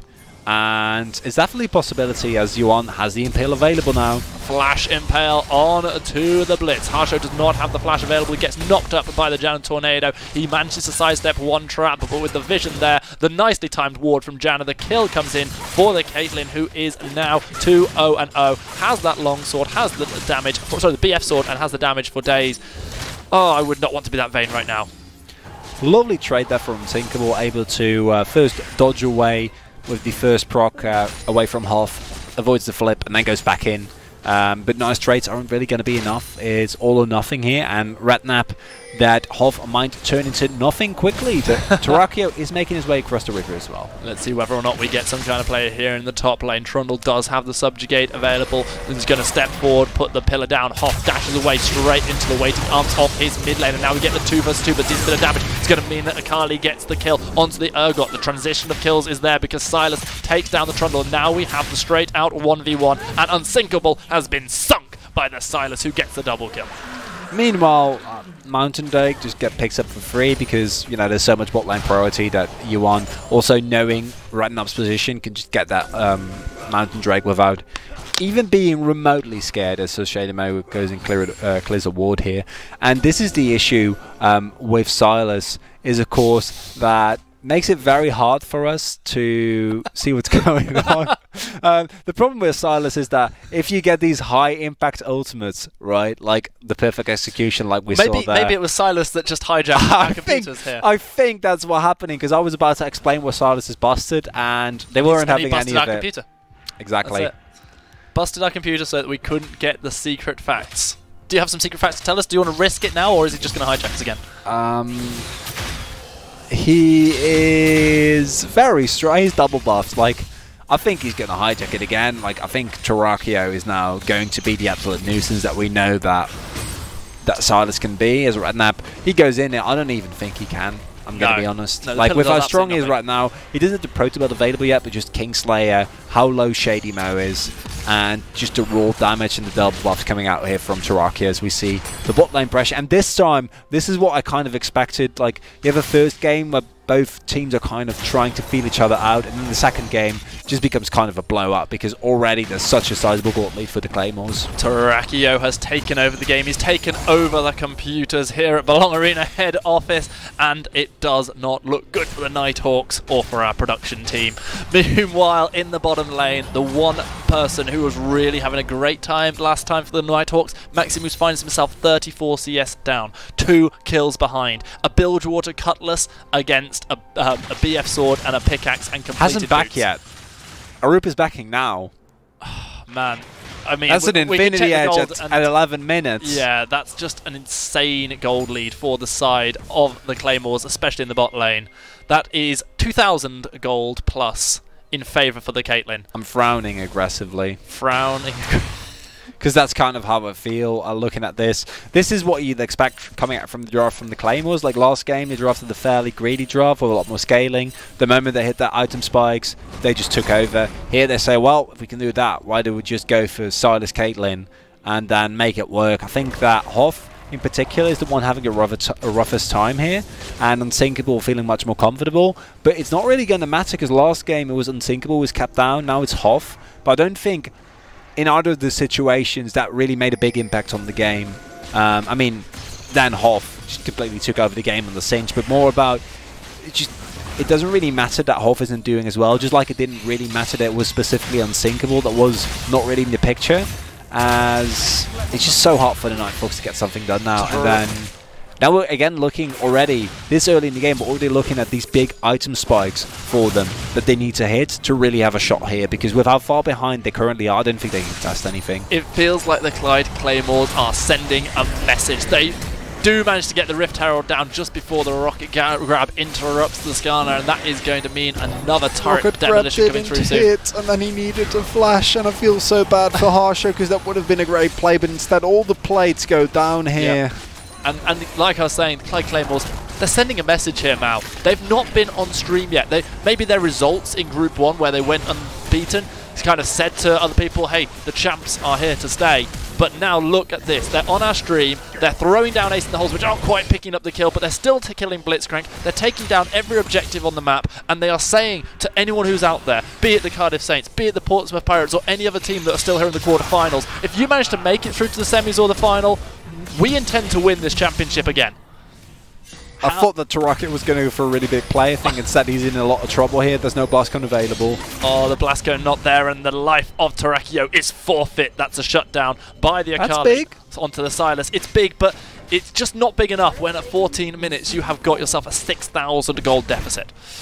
No, that is correct. As Redknapp is going to try and catch a Rube out here. Is able to just barely wiggle his way through that turret with the 90 caliber nat, but still needs to invest. The flash show, nice play there. And we see again, there are these moments from the Nighthawks that looks like they are able to put some pressure out, but in the end, the Claymores are just getting the favorable trades every single time. 3 turrets up now at 14 minutes. All these turrets were taken down pre-plates dropping. Oh, so much gold. So much gold. And it's not like usually where, you know, because I love, like if you're behind in turrets, you can pick up all the ambient gold. But instead, there's no more ambient gold because those plates are gone. You can still pick up the turrets, but the plates never returning. If we can bring the gold lead back up again, I think that we just saw a 3,000 gold lead for the Caitlyn. Yes. A 1,500 gold lead for the Sylas, fair enough, he did just get himself shut down. But then in the jungle there's a 1,000 gold lead, in the top lane there's actually a slight deficit. Yeah, Akali having a nice time of things. It's like 400. This is the problem, in a situation where these teams are even, that's nice, you know, 400 gold lead for your Akali against the Urgot, that's okay. That's something you can work off. But that is not the case, because the rest of the team is just so far behind. And I love what the Nighthawks try to go for here, because it is a really like a sign of confidence. The Blitzcrank, you know it's all in, but the Vayne pickup, even with the Caitlyn and everything still available, it's a risk that you're willing to take. They go for it, but it just doesn't work out. The headshot, the fear beyond death, and that is going to be Maximus just absolutely obliterated. Only the second death in this game, but we can just see how far behind that Vayne is, not even able to complete the Blade of the Rune King on this return. Forced return as it may be to the base. Things have been going from bad to worse for the Nighthawks for some time, but they do manage to create themselves a nice channel from the Urgot, managing to step himself away, throws out the Debengu, saying, actually, I think that was Top Hat Penguin, much nicer than Debengu, you know, just to say, you know what, I got the skills, I'm able to dodge out from even your game-altering rocket grab. Meanwhile, however, Akali is going in this game. Unsinkable, who had the roughest of times as Jax in the last game, is now 4-2-0 on the Akali and feels like one of the final hopes of the Norfolk Nighthawks in this quarterfinal. But the split push pressure that Akali is kind of negligible, and they're still all outer turrets up here. So realistically, if there will be a Baron here, which is not because it's 60 minutes, even though it feels that way, with 2 Mountain Drakes down, the Climbers, even though the Climbers even though they don't have the best composition for it, could easily even, you know, go for a Baron. But instead, they just have to give up a teleport. Really good play from Unsinkable, but it feels like it's just a drop on the hot plate. Like, it sizzles, and it might look good, but in the end, it's not going to be enough. They need more of these moments. They need to form a tidal wave somehow. And looking at the composition, we see now the Proto Belt is finished, now the Blade of the Rune King is finished, and maybe that's going to be enough. There's also, in terms of wave clear, not that much for the Nighthawks. So if there ever is a Baron picked up for the Claymores, I don't think they're going to make it through, because everything that they have is short range. Like, they're just not going to be able to hold up against the siege. The gods of RNG have not been kind to the Nighthawks in this game. Double Mountain Drake in both games. An Infernal Dragon folded up in the last game. I believe I didn't quite notice if that was a Mountain or an Infernal coming up this time. But either way, it's bad news bears for the Norfolk Nighthawks. And the Claymores will have themselves an opportunity to rip through the Baron should we get to 20 minutes. And you know, you don't have a Kai'Sa or a Vayne or something of the sort, but 2 Mountains are about as good as we see the Black Cleaver being finished out on Hoth, and with the Warhammer also building towards his next item. Well, I think maybe a Dust Dance, but he can go a couple of ways with that, still a little bit early to tell. Lichbane about finished for Torakio, who's going to be a lot stronger then. And Unsinkable needs to come up huge. They need to somehow find a team fight, get a really good Hemo Plague rather of, and then maybe catch someone out initially. Like, Harsho has the Rocket Grab available, and that's still a possibility, but if I see Patsy just moving into your jungle like this, I don't think the Claymores are really scared. Harsho and Maximus may find themselves on the wrong side of the wall here. It's going to be the grab, actually picking up in route. There is the flash available. Oh, sorry, the flash was not available, and as a result, Vayne getting that kill. Maximus taking down the Caitlyn, and without the Infinity Edge Kate on the table, it does prevent any further push onto this inner turret.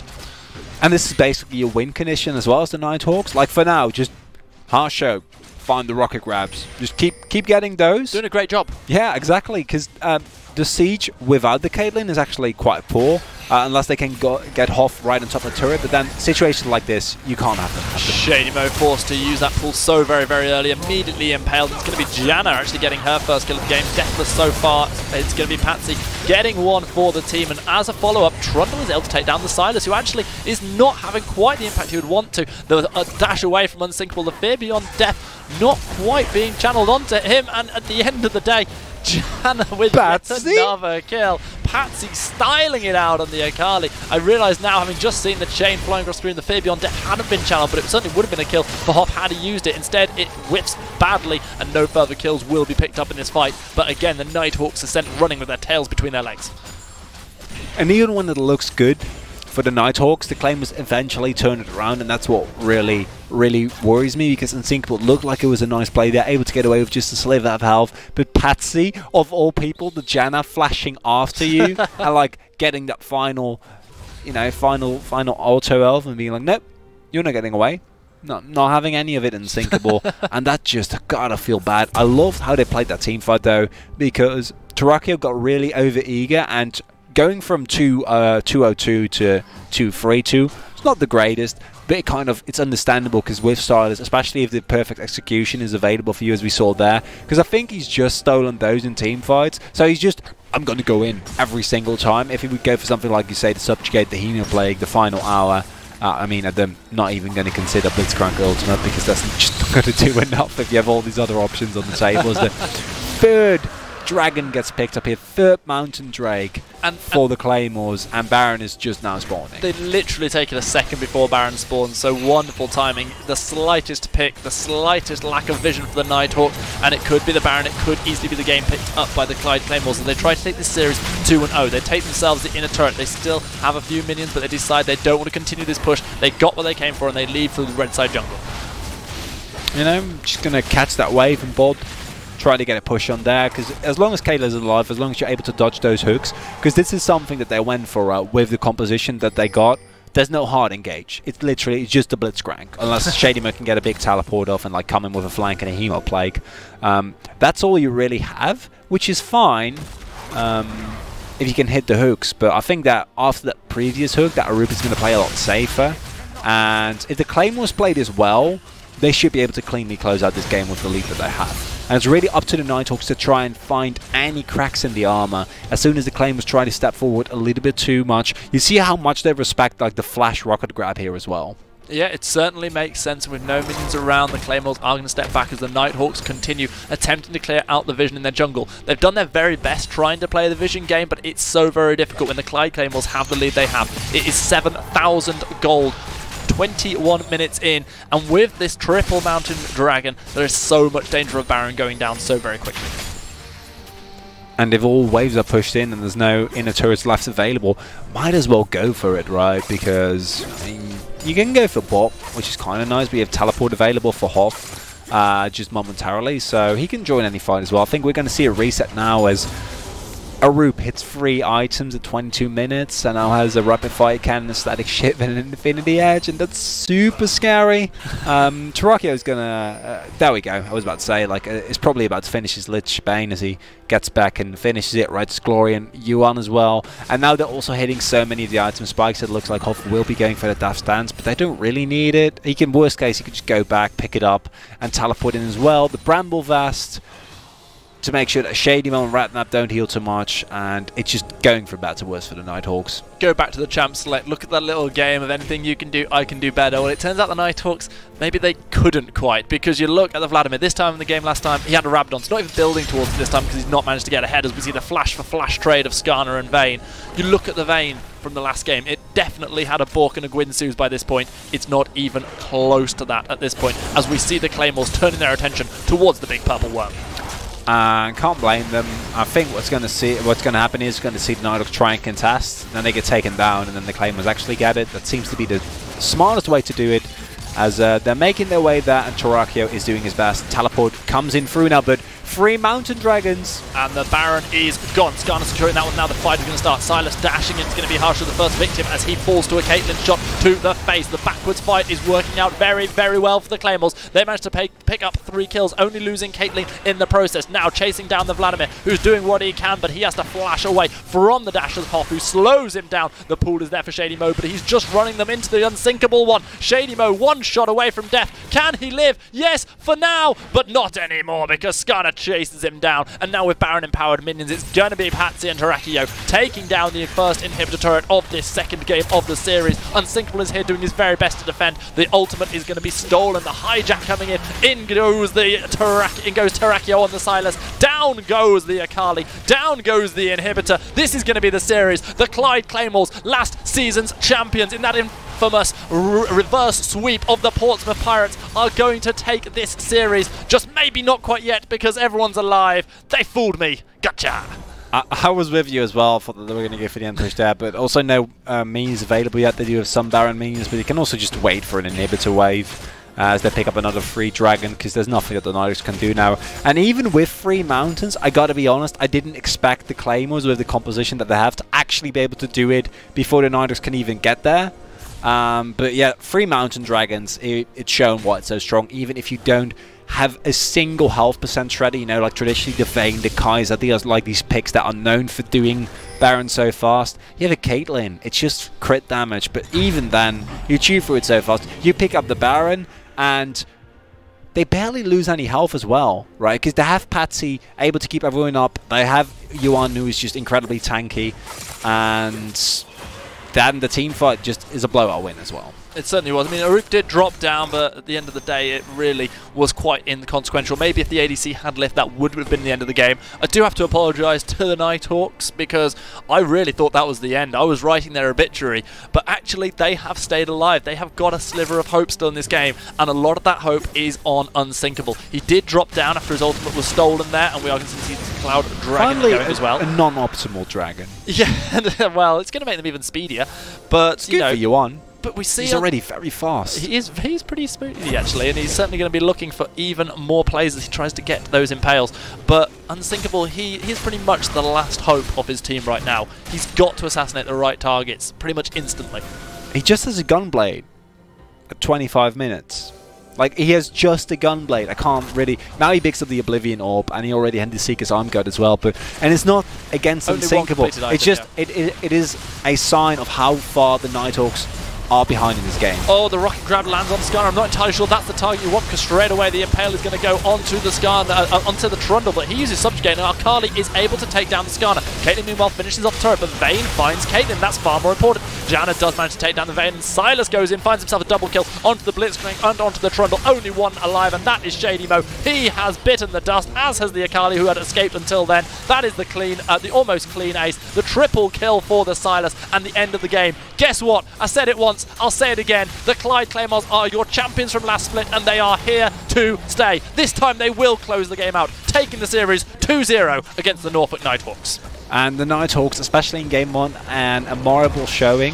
And it's kind of unfortunate that, you know, you come out of your groups and you're pretty, you know, you have a really good showing in the group stages, and you come in and you see, you're like, oh, we're against the current champions, and then you have game number 1, you're like, okay, we can maybe turn it around, and then the draft comes out and you just see the early game dominance, you see the Sylas, you see the Caitlyn, and I love that they went for a risk, because I feel like after game number 1, if they'd just gone for a really basic draft again, I don't feel like it would have made a difference. Instead, Harsho on the Blitzcrank did his best, but it was just too much. There was too much pressure. Unsinkable already also having a great performance, but in the end, the Claymores, like you said, they share what they're the current reigning champions. Somewhere out there, possibly in the near future, the York Vikings or the London Lionhearts, whoever has won that quarterfinal, will be watching back this stream, and they'll be watching the way that the Clyde Claymores played in this game, and they'll go, ah, we got to face them in the semi-final next week. That's not good. Big yikes. Yeah, that's not great. Especially that second game. Like, first can be a bit okay, because there's not only that, you know, the Nighthawks look a little bit worse in game number 2 because there was so much pressure on them, but the Claymores also looked better, and that we saw less mistakes than that we saw in game number 1. I think that them being a little bit cocky was still a recurring theme, because Unsinkable, being able to pick up multiple solo kills, we saw disrespect to the rocket grab, and these are not mistakes that they made continuously, because then I think that the Nighthawks might have had a chance to come back, but you can't afford something like that against as you get higher and higher. So those are what the Lionhearts and the Vikings are going to look towards as they prepare for the semis. And message out there to the Vikings and the Lionhearts, don't make the same mistake that the Nighthawks made in game 2, and save your flash for the finals. You need it now. And also ban Singed. Also ban Singed. Hit the first. and if you don't ban Singed, don't chase the Singed. Those Riot wristbands are all wrong. Something, however, that is all right is that we are going to bring you another quarterfinal this evening, another best of 3 series. This time it will be between the Cardiff Saints and the Preston Invincibles, and we're bringing you that after a short break.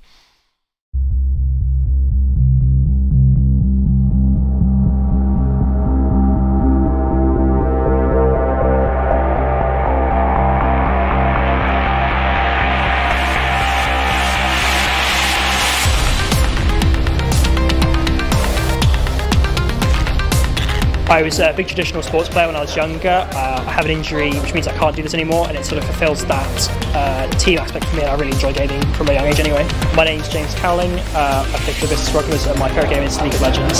I've always played competitive games. I started Call of Duty and went through to play CSGO. And when I started playing League, I just wanted to get better and needed to test myself. My name is Jermaine. My tribe is Bristol Smugglers. My favorite game at the moment is League of Legends. For the most part, currently I'm just coaching, but when I do play and sub in, I play jungle. As a sort of big team sports player, I really enjoy being part of the competition of the Clash. I'm really looking forward to representing Bristol Smugglers and helping the team out get some victories as well. Been going, I think, for 4 seasons in a row now, and I've enjoyed it every time. Whether the seasons I didn't directly play, I was just there just to enjoy the atmosphere and just watch things happen. It's really cool. It's quite nice to kind of grow friendships between the different tribes and even rivalries. You come down, you'll meet some really nice people who are easy to talk to, similar sort of interests, which you don't always get to meet up to at sort of school and your standard activities. So just come down and enjoy yourself. It's the most important thing.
know I'm feeling some type of way.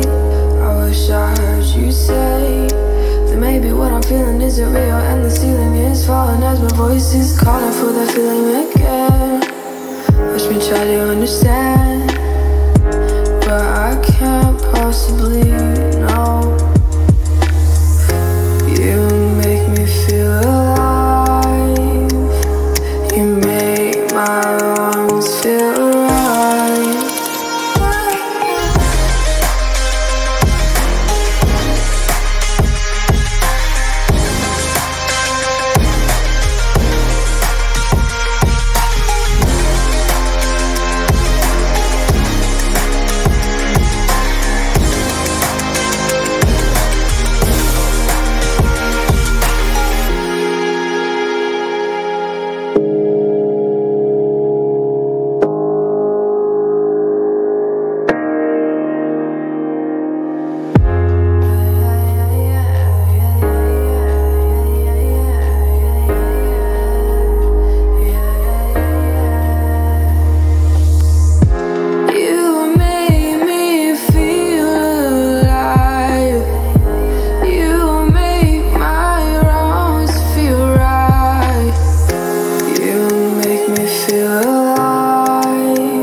apology. Still everybody's mad at me.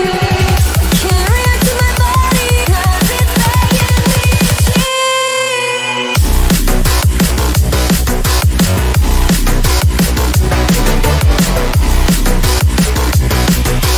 Begging me to cheat.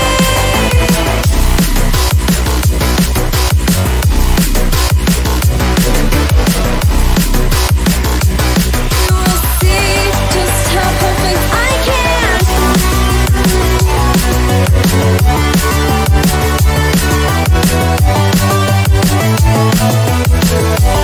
Was it too much to ask for? To love me too I love you too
apology. Still everybody's mad at me.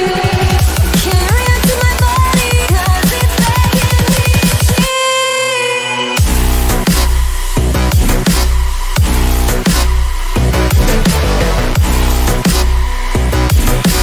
Begging me to cheat.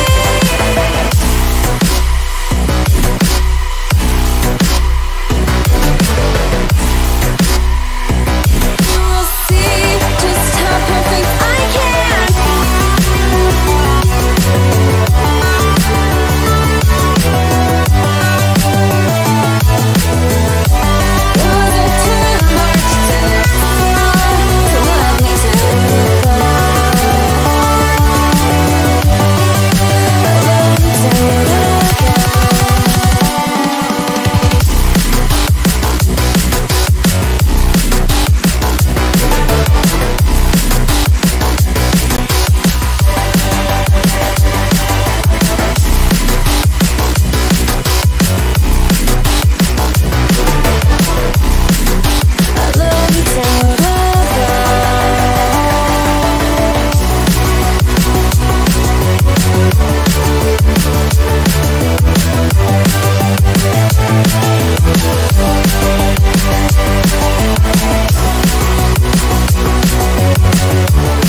In the last clip of that intro trailer, you saw one of the trophies being lifted for the Arena Clash, and that is what these two teams we're about to see are fighting it out for. We are going to be bringing you straight into the action of the third game of this best-of-3 series, because the Preston Invincibles took Game 1 against the Cardiff Saints, who immediately retaliated, ending Game 2 with a phenomenal play, which if you want to see, you'll have to follow us on Twitter and tune in extra early next week.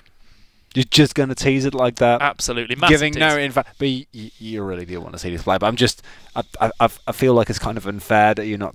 Can you give us a little hint, Stan? A little hint. There's a lot of death involved. I'll take it. I'll take it. Alrighty, what I can bring you is lots of action coming into Game 3, because this tie is balanced. It is absolutely on a knife edge as both of these teams try to secure themselves a semi-final slot where they will face off against either the Portsmouth Pirates or the Humber Hunters. Gotta be honest, I'm kind of scared for both teams. Because the Humber Hunters could really wreck them.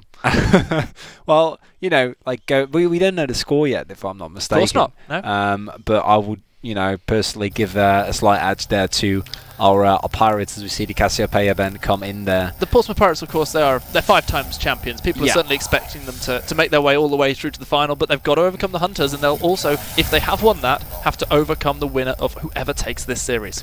And this one is really hard to call, as it always is the case with ones, and more importantly, both or at least the second game went on for quite long as well, and that's always kind of spooky if it's not a clean one-sided game one way or the other. To go into that and knowing that there were a couple of moments that didn't look as good as we might want to see, as we see the Morgana getting taken away there, and a lot of power picks off the board here, stuff like the Vladimir, the Lysandra are still open, so there's still quite some. And Cardiff saying just that we're gonna blind Big Vayne. Well, no spoilers. Well, slight spoilers. But that play I was talking about, it featured a lot of death, and it featured a lot of Vayne as well. And it was the Cardiff Saints who were playing it. Of course, they did take the win in that game, and straight away they have the faith in Won Yuan that he's going to be able to use that champion to great effect again. He's going to be going up against a Sona, something we've not seen in the bottom lane for a while.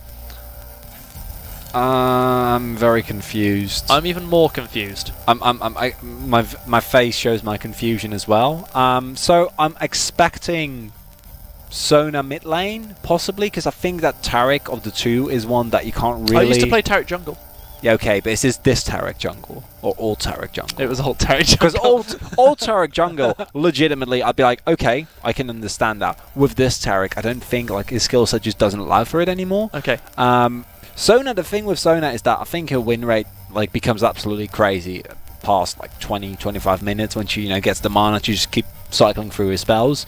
But getting there is really hard. I can't emphasize that enough, because she is arguably the squishiest champion. She has no escapes available to her whatsoever, and on the Cardiff Saints we don't see that many surprises. I think Housley's comfortable in the Nami, and Vayne Nami is quite a nice matchup as well. You know, you have the bubble, you have the Condemn, a lot of CC, you have some sustain, which Vayne always likes. You see the Jarvan getting locked in there, but I'm seriously wondering where Sona is going to go, or whether it actually is going to be like a Taric in the solo lane, but I imagine it's got to be mid lane Sona. It's hard to disagree with you, kind of weighing up the facts as they are. The eagle-eyed amongst you might have spotted that Niangi just a moment ago had teleport and Ignite Hovered instead of teleport and Flash. The reason for that is in the last game he was on the Hecarim and had a really rough time against it. Went up against Akali in the top lane, and for lack of a better term, fed his ass off.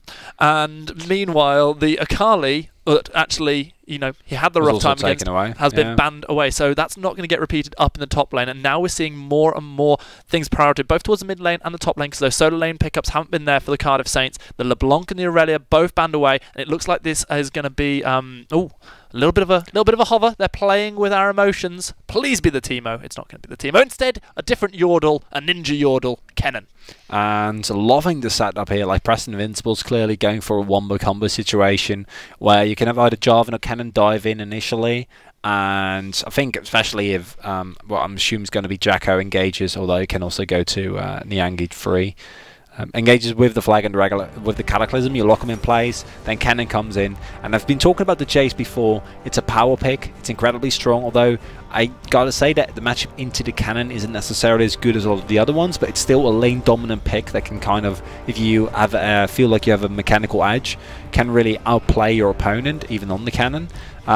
Is looking quite strong. Cardiff Saints, just a really strong meta picks to round it out. Lissandra again making the way through the entirety of picks and bans there, and the composition from the Saints here, a lot of CC. I want to see some cleanses from the Invincibles. It might well be necessary. We do see 2 of the 3 leaders of the tribes of the Freljord, Sejuani and Lissandra, are going to lead the Cardiff Saints troops into battle. Only Ash I want to see what the final pick is.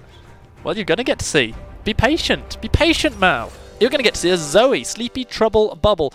So, I'm assuming this is Kennen Sona ADC? Kennen ADC? Jarvan ADC? So Taric ADC? It actually, Zoe ADC? It is actually... Mao ADC? It's Sona AD Greatheart carry. ADC?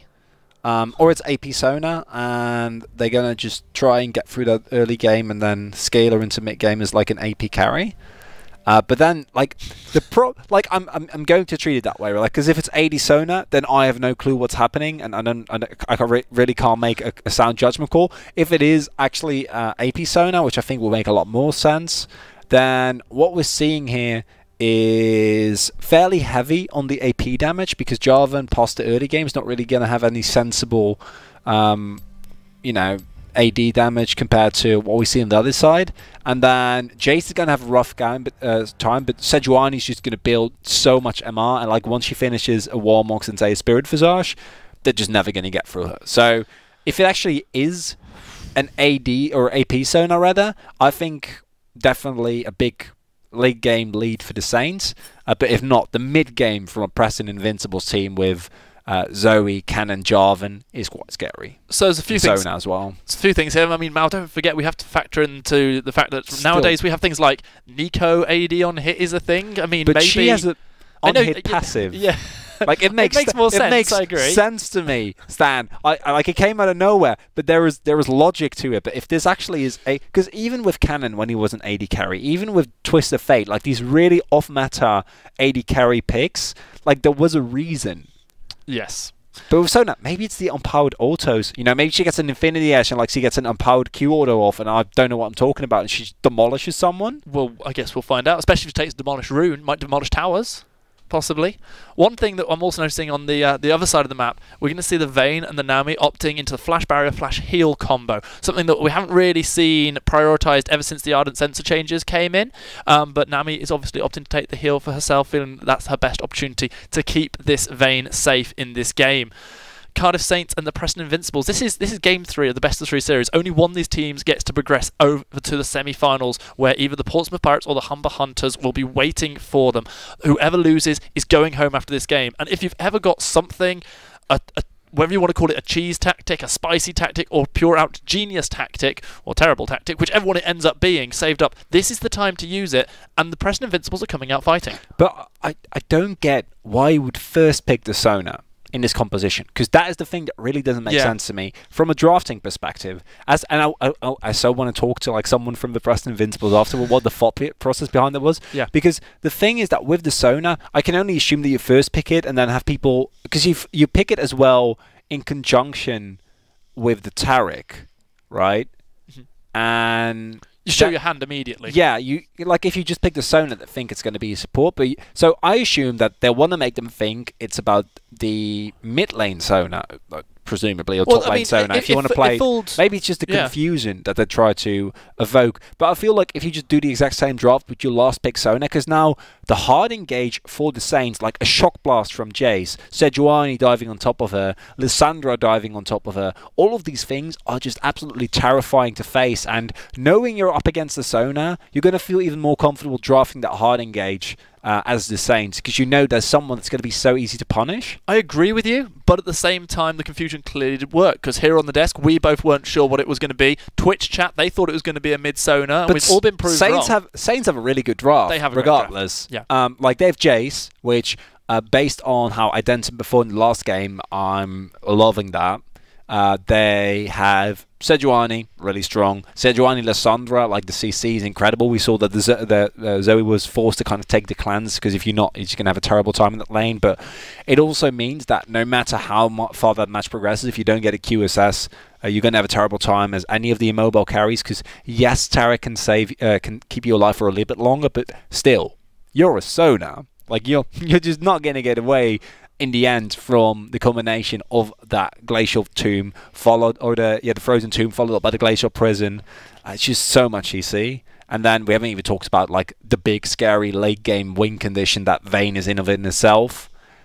So maybe I'm going to be... I would love to be proven wrong here, because if this somehow works out and like the Sona pick just comes up huge, then I'd love it. But instead it looks like it will be that AP Sona, as we see that the spell fields is being picked up, and it's Klepto Sona as well. So maybe... so now I don't... Did they think they'd picked Ezreal? They don't, but... No. So Mao, you said that you'd like to speak to someone from the Preston Invincibles. Well, as we sort of wait for the action to heat up here in Game 3, I'm happy to tell you that I did get an opportunity to speak to someone from the other side of the Rift, and that was Joshua Mulgrew of the Saints. He's the sub for the Saints. I don't believe he's in action in this particular game. However, he was telling me that coming into this game, the team were quietly confident. When I asked if they thought they were going to win, he was predicting a 2-0. That's not happened. It's already 1-1. They're already, you know, at death's door in terms of being eliminated from this tournament. They even think they're capable of toppling either the Pirates or the Claymores, who they expect to be the group favourites, if they manage to catch them unaware, but they accept that it'll be very difficult. They told me that their playstyle was a bold one, that they were going to have some messy games. Maybe not quite as bold as picking a Sona ADC, but yeah, certainly the last game, of which we'll get to see some highlights next week, definitely proved that that could be true. And my favourite thing about it was what they said about Fraser Fox, their jungler. In closing, he told me, our jungler has a negative IQ, but we love him anyway. It's kind of like our relationship. Which of the two, it's you and which me? That's for everybody else to decide. What I do know is that we're going to see both of the junglers starting on the top side of the map. And it's going to mean that Jarvan's got himself a red buff, Sejuani's got the blue, and immediately they turn to the camps on the top side, and it looks like they're both going to be happy to just clear their jungle in the standard way to start things off. To clarify, I'm definitely Fraser Fox in this situation. I'd love to see some early pressure on Splaff, because that Zoe is, of course, coming into the mid to late game is going to be one of the main conditions of the Invincibles to find a Sleepy Trouble Bubble, find a big pick on someone like 1u1, as the Zoe just becomes scarier and scarier as the game progresses. That Paddle Star just gets increasingly more damage. We already have an early game play here as Fraser Fox gets into a kerfuffle. I feel like this 2v2 is something that they need to be careful with, but in the end, the Scuttle Grab does get taken, as Splaff was earlier to that fight than Sovnix was. Jace immediately dashing in, deciding to go for the hammer form, but he's going to take a lot of damage on the back of it as Kennen throws down those shurikens, not quite able to proc any stun. Amazing how many times that Scuttle Crab can almost be a bait for junglers and give away first blood. And Jacko is also going to go immediately to the bot lane Scuttle Crab, so double Scuttle start is actually quite huge, as you'd expect Fraser Fox to be a little bit behind, as we see Sovnix already on the receiving end of some very unfavourable trades, and the Saints already getting chunked low this early. Now, you talked about how important it was for Splaff that he'd taken Cleanse into Lissandra. Starting to think that maybe Sovnix needed, because of that Sleepy Trouble Bubble, having a really tough time on this Lissandra in the early game. And something we haven't talked about, so it is now clear that FIU is actually going for the Spell Thieves. You know, what we sell, Spell Thieves Klepto, which was really popular for a while until they nerfed it or hotfixed it, because they thought it was such an unfortunate strategy to instead work with their opponents. So now we see that it's Alpha Chinchilla who's going to be picking up all the CS, with the Relic Shield is still somewhat behind, but it's not the absolute worst, as FIU is just going to reckon the money with the Klepto procs, and he is still the carry, but he's going to wait with farming. For those of you who might have missed the brief period where like Spell Thief Klepto was a really big thing with Karma, you know, in the top lane. And one of the things I heard talked about when that got nerfed to high hell was the fact that actually the opportunity was still there for this tactic to work in the bottom lane, because both of the champions were going to be within range of each other, and it looks like the Taric and the Sona are opting into this. And yeah, you know, you said, well, the hotfix is for solo lanes. We just pick two supports, just completely negate that. One of the things about that, though, was that it was really good in getting an immediate lead over your lane opponent, like your direct lane opponent, in a 1v1 scenario. and it allowed you to, you know, kind of punish and outscale in a lot of situations. But you're a Sona, and the opponent is a Vayne. Although Wonyon has been forced to use his barrier, so I'm clearly like somewhat underestimating the damage that the Preston Invincible is able to put out here. As the Clutcher box also, you know, the extra awards, the money bags, there's just so much that you can find.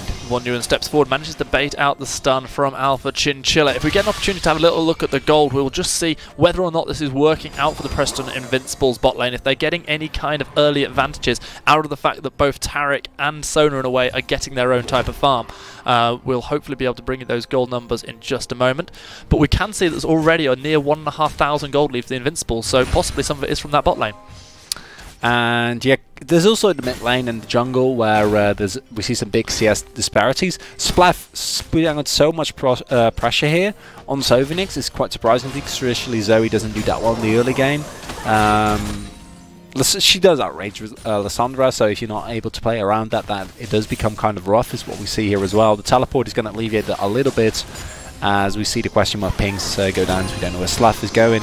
And Wonyon at least able to pick up a lot of the wave here, but in the end I still feel like they're going to be a slight CS disadvantage.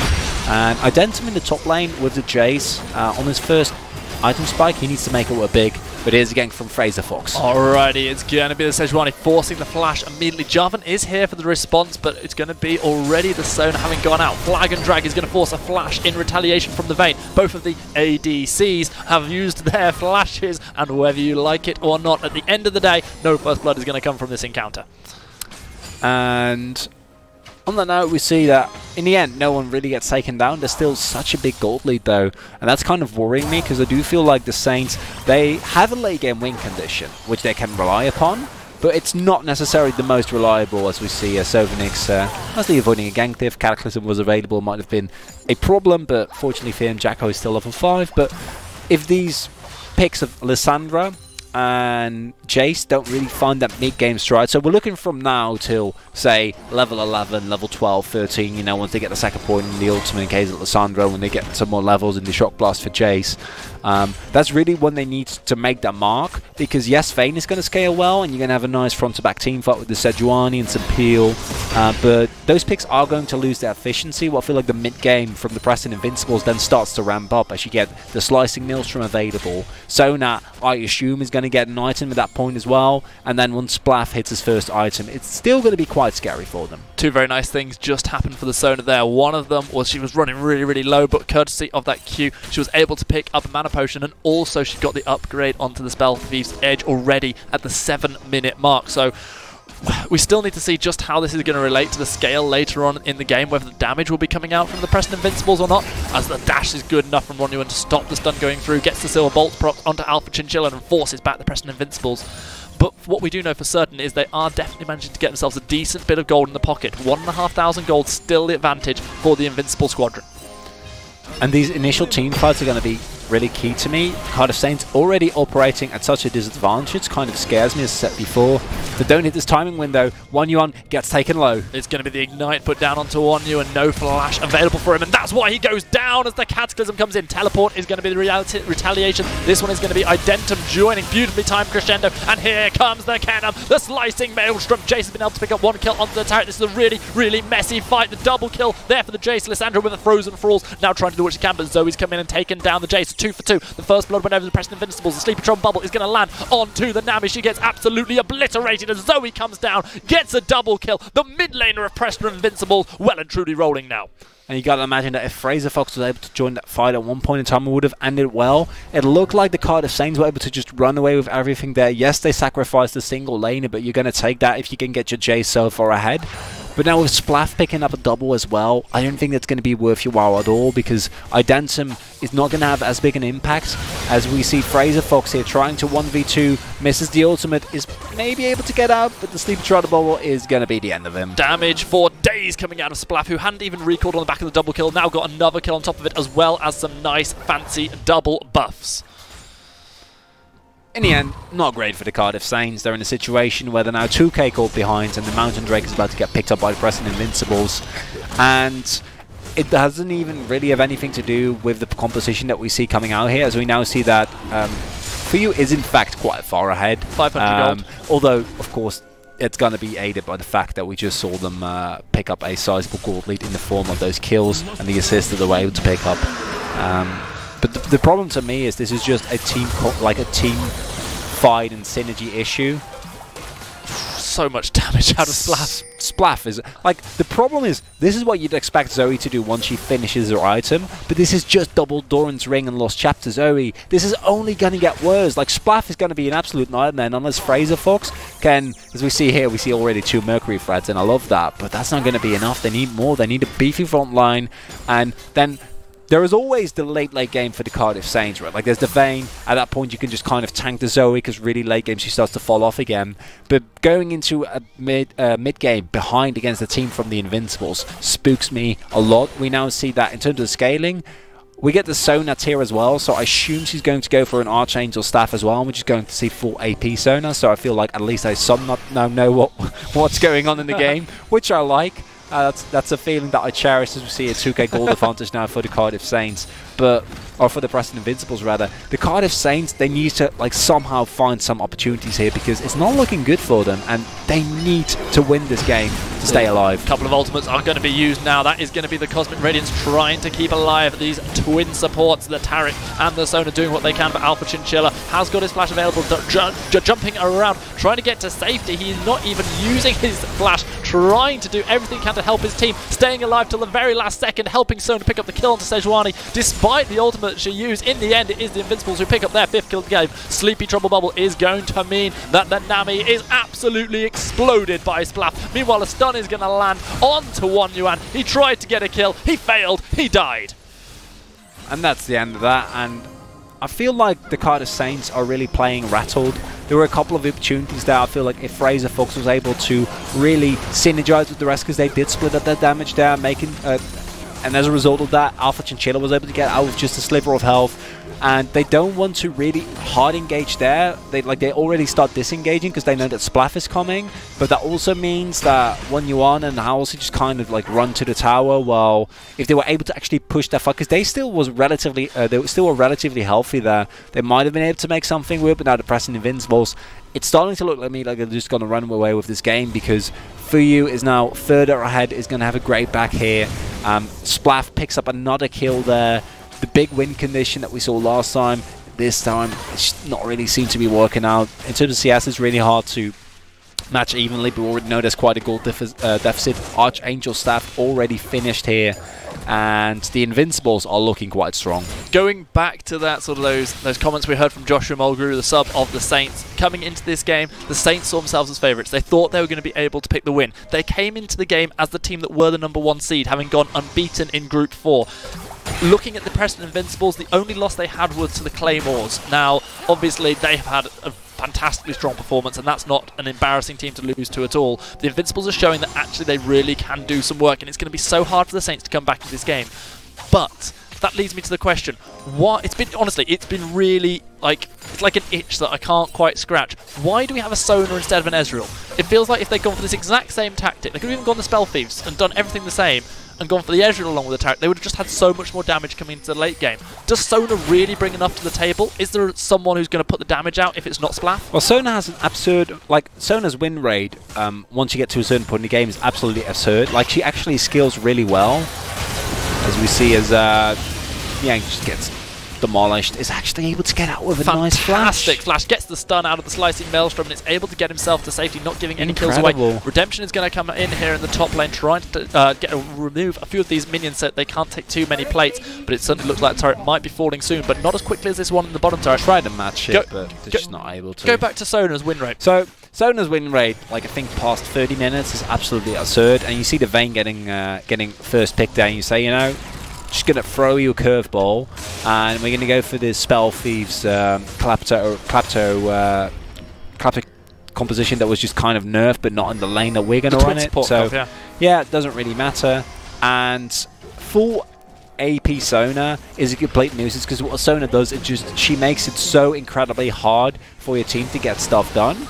There is a lot of hard engage, but Sona kind of alleviates that. She brings so much sustain to your team. The ultimate fits in really well with the Cataclysm, and with the Slicing Maelstrom. Multiple knockups here. The Cosmic Radiance channeled by the Taric, trying to do his best to keep the team alive. Unfortunately, with 4 members up against 2, this could mean the death of this twin support bot lane. Well, first one to drop down is indeed going to be the Sona, as she is sent into frozen thraldom by the Lissandra. The kill now picked up by Wonyuan. So crucial for the Cardiff Saints to get those 2 kills.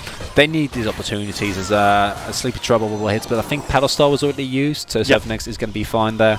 And this time, though, what we saw happen the last time, this time the Preston Invincibles, they blow up so much, because you saw multiple flashes being used there just to make sure that we need to take them down now. And you saw how surprised they were that to sustain the Cosmic Radiance actually kept them alive for such an incredible long amount of time.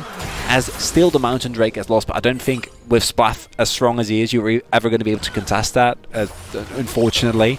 And now what you're looking for, more of these overextensions, because Sona and Taraka, of course, they are quite immobile, and I don't think we're going to see them do this again, because this is the exact way that they lose. If they don't do this, in terms of scaling, I think they're going to be just fine, and their mid-game, like for the next 25 is an exaggeration, but for the next 15 minutes, they're going to be in absolute control of this game, and we're going to have to wait. Like, Wonyuan didn't even finish his Blade of the Ruined King. He just went immediately for QSS. I can't even blame him. Running scared. Fraser Fox hasn't finished Cinderhawk yet. The only one who has some items really is Identum, and he's already starting to approach the point where he's going to start falling off as the chase, and it's just looking rough for the Cardiff Saints. They have some win conditions, but the Preston Invincibles early game is impressive to me. And they're making the most of it by taking all neutral objectives they can. That's going to be the Herald picked up. Preston Invincibles with 2 Mountain Drakes to their name, able to take these objectives so very fast. Fraser Fox just going to get spotted out to buy that ward, the control ward to cancel out the vision, but Splaff is going to be able to clear that one so quickly. Going back to your comments in regards to the win rate, I completely see your point, and I accept Sona as a viable champion. However, surely most of those games that you're talking about, that high win percentage she's got a normal ADC that she's supporting alongside it. There's no one that really fits that role in the Preston Invincibles. Yeah, but you don't really need to see, like, you can still siege because you have the Zoe, right? Because that's the thing, like, if you have the Double mana, sustain, which I think you're going to be fine with, as we see Halsey meeting a very in the middle of nowhere now. Here.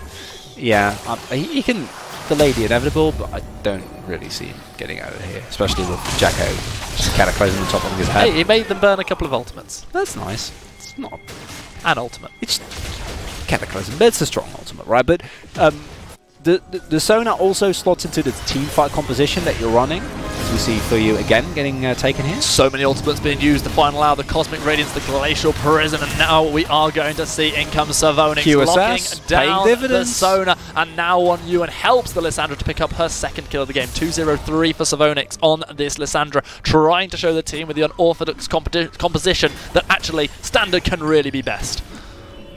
Yeah.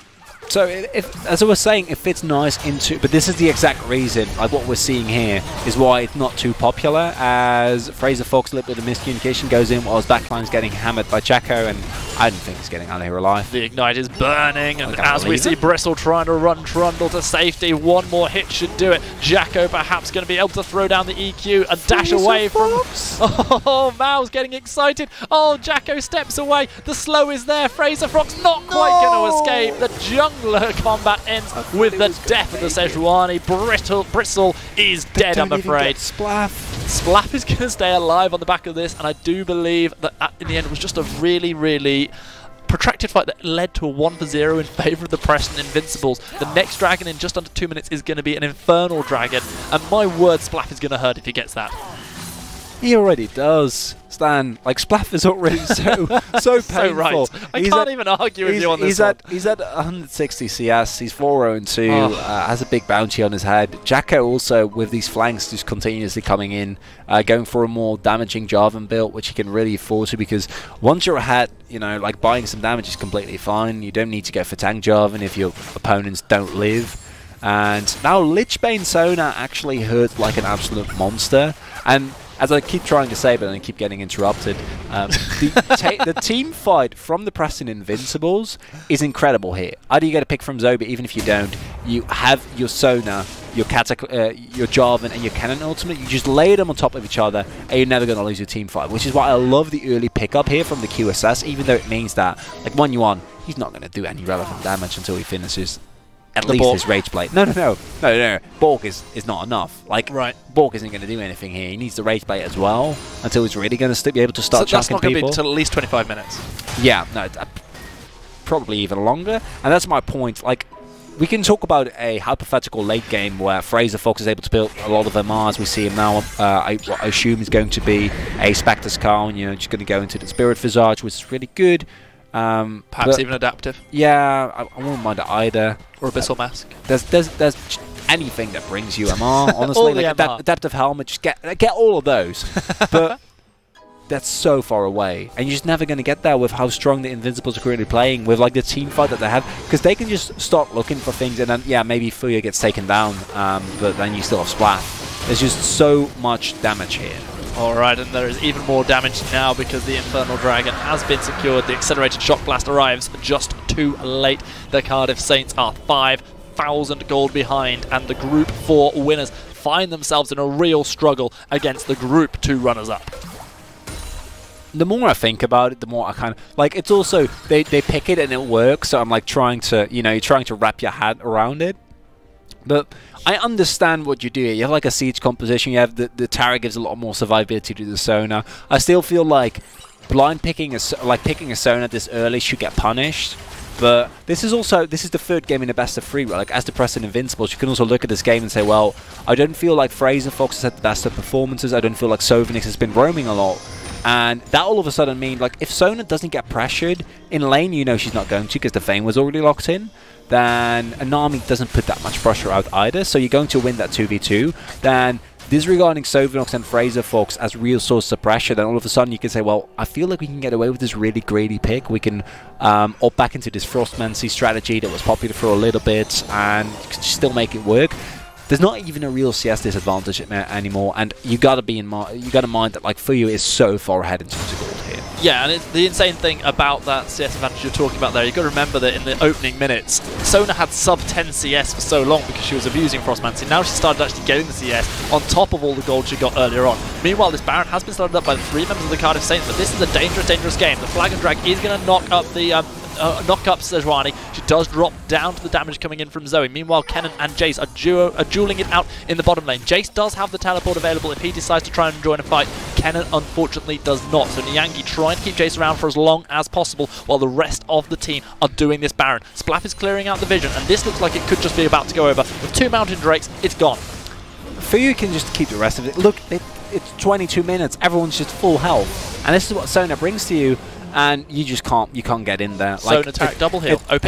It looks like the Cardiff Saints just give that up freely, but what do you expect? You don't have the Smite available, and if Splaff hits Sleepy Trouble, you're just gone. Well, Niangi now looking for the 1v1, but with Slicing Maelstrom already gone, Niangi finding herself in a bit of trouble, but the stun just underneath turret. The greed from Identon costing the Cardiff Saints. Niangi with the solo outplay. Looked like it had got all wrong, but unfortunately, Identon stepping into danger, going down, and now it's a 4 versus 5. Your teleporting member is dead for 25 seconds, and Niangi and the rest of the team can get whatever they want. Niangi doing his best. Kenny Loggins impressing Zane. Welcome to the danger zone. Identon steps forward just a little bit too much. I love the disengage there with the hammer as he knocks away the cannon who's in his Slicing Maelstrom, but unfortunately then he just gets greedy, and I can understand that, right? Because I've got to imagine as Identon you feel like you need to carry here, because if you don't get the solo kill, what do you really have left in this game? And now we're looking at Preston Invincibles. They're up almost 10k gold. It's like upwards of 9.5k. Sona's going to be finishing at Rabadon soon. Splaff is an absolute monster. Jacko's building towards a GA, and once she has that, this is the problem.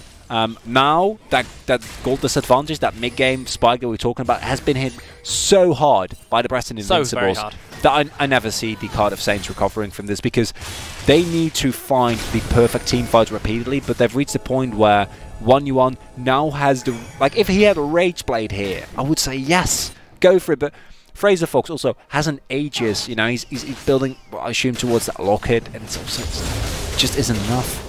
Not enough at the moment, unfortunately for the side of the Invincibles. It might be a trap about to be spawned, because Jacko finding himself condemned against the wall, but never mind. We were loving it for a moment, No. but Jacko is completely safe after the Condemned does nothing more than pin him against a wall. There is no engage coming through from the Cardiff Saints. They are trying to stall this game. You used the word never a moment ago, Mao. You said you don't see there being a chance of them ever coming back into the game. There's never, Stan, but it's such a sizable gauntlet for a composition that is going to be really good for like at least the next 10 minutes.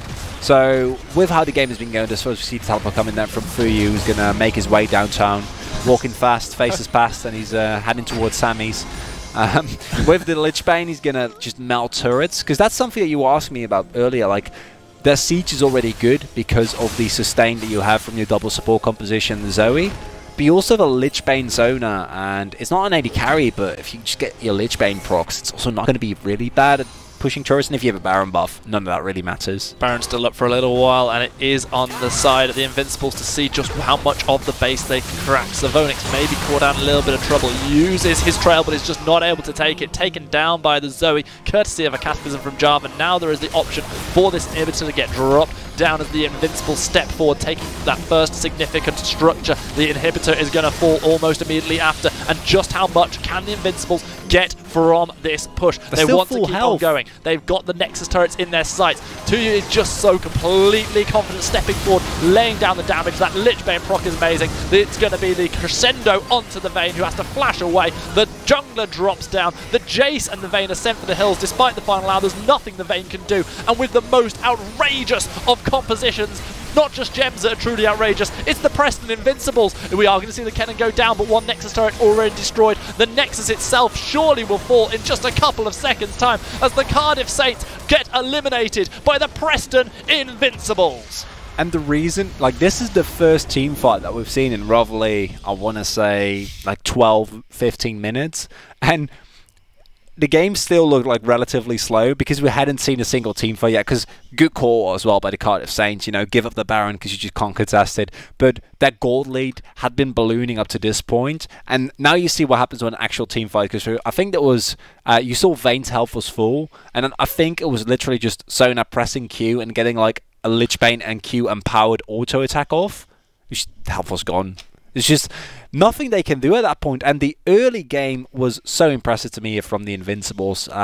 Bringing back Kleptomancy in a lovely way, you know, and working out great for them. And legitimately, if you're another team, I don't expect to really be afraid of this, because if you know it's there, right, like, you can punish this. But if you don't get punished, this is what happens. Twitch chat, get it out there, tell all your friends, make a Reddit thread. Sona APC is here to stay in the bot lane, and they have made the Frostmancy tactic work beautifully. I expect to see nothing other than Sona APC for the foreseeable future in solo queue. Great. Cheers for that, Invincibles. Well, we have got the opportunity now, having seen both the Clyde Claymores and also the Preston Invincibles book their places in the semi-finals. We can find out who their opposition is going into the semi-finals next week for Arena Clash. It is, of course, going to be the Pirates, who have taken the win against the Humble Hunters. They will face off against the team we just saw. Will they have an answer for the AP Sona? I see we just have 2 O's, but we know that the Saints did not win 2-0 against the Invincibles. This was their prediction. It's of course not what happened, because it was a 2-1 win, but I think all the other ones actually were 2-0s. Well, another maybe slight surprise is that York Vikings lost out against the Lionhearts. The York Vikings, who were of course the first seed from Group 3, they dropped down to the 2nd seed. That was of course a team who had previously only lost to Pirates, so they are themselves very strong, but that is London facing off against Clyde. It is going to be Portsmouth against Preston next week in the semi-finals. Where are the finals again? What are these teams fighting for? I don't know, Mal. What are they fighting for? I'm asking you. You're Well, supposed to have the old answers. Oh, I've got all the answers. I was trying to give you a chance to look smart for a change, Mal. Missed it once again. Of course, the grand finals will be at Insomnia, which is coming up over the Easter weekend. It will be held at the NEC. It is the UK's biggest gaming festival, I believe, and it is going to be absolutely off the chain this year, including the grand finals, which we'll see for Arena Clash. There are all sorts of other wonderful events. The Bring Your Own Computer, you know, weekend with just LAN party for days, basically, which is wonderful, with all sorts of other games being played. The conclusion of all the Arena Clash tournaments, whether that be FIFA, Rainbow Six Siege, Siege or Overwatch. Tekken. Tekken doesn't count. But don't tell Stu I said that. He'd be very... He wouldn't be mad. He'd be disappointed in you. That's it. Yeah, I think that I may have accidentally booked a fight between the Tekken casters and the League casters. You got my back, right, Mal? So I want to like have a discussion on what game we're actually going to do this in. Or wait, is it like we're doing a fight in a game? Oh, IRL. Oh yeah, no, I'm fine with that. I'm comfortable. There you go. I'm Stu. good. See you at Insomnia. See you at Parkin. And hopefully I'll see lots of you out there at Insomnia as well, because like I said, it's just a wonderful event. The finals of this and all of the other games will be held there on top of all sorts of other wonderful action. And, you know, if you don't need anything else, you get to meet this wonderful man if you go as well. And, I mean, you're going to be there as well, right? Yeah, so that's a downside. Sorry. You get me the duo, which is, I guess, a thing. Team Greymal. Is that what we're going for? Yes. Not Cronhart. I kind of like that. I think that we need answers on a postcard, please, to let us know what our casting duo name is. And maybe we'll read out some of those next week. And next week we will be bringing you all those semi-finals, which we just saw up on the screen. Just a reminder, it is going to be the Lionhearts going up against the Clyde Claymores, and it is going to be the Preston Invincibles against the Portsmouth Pirates. All that and more action, including one phenomenal play that I promised you that we'll only get to see next week. And it is going to be the last we see of the Cardiff Saints in that highlight play, sadly. They are heading home for the split. On go the Preston Invincibles. On go the Clyde Claymores. Congratulations to both of those teams on stream today. I've been Stanley Greyheart Barker. This has been Marek's Chronicle Musin. We'll see you next time.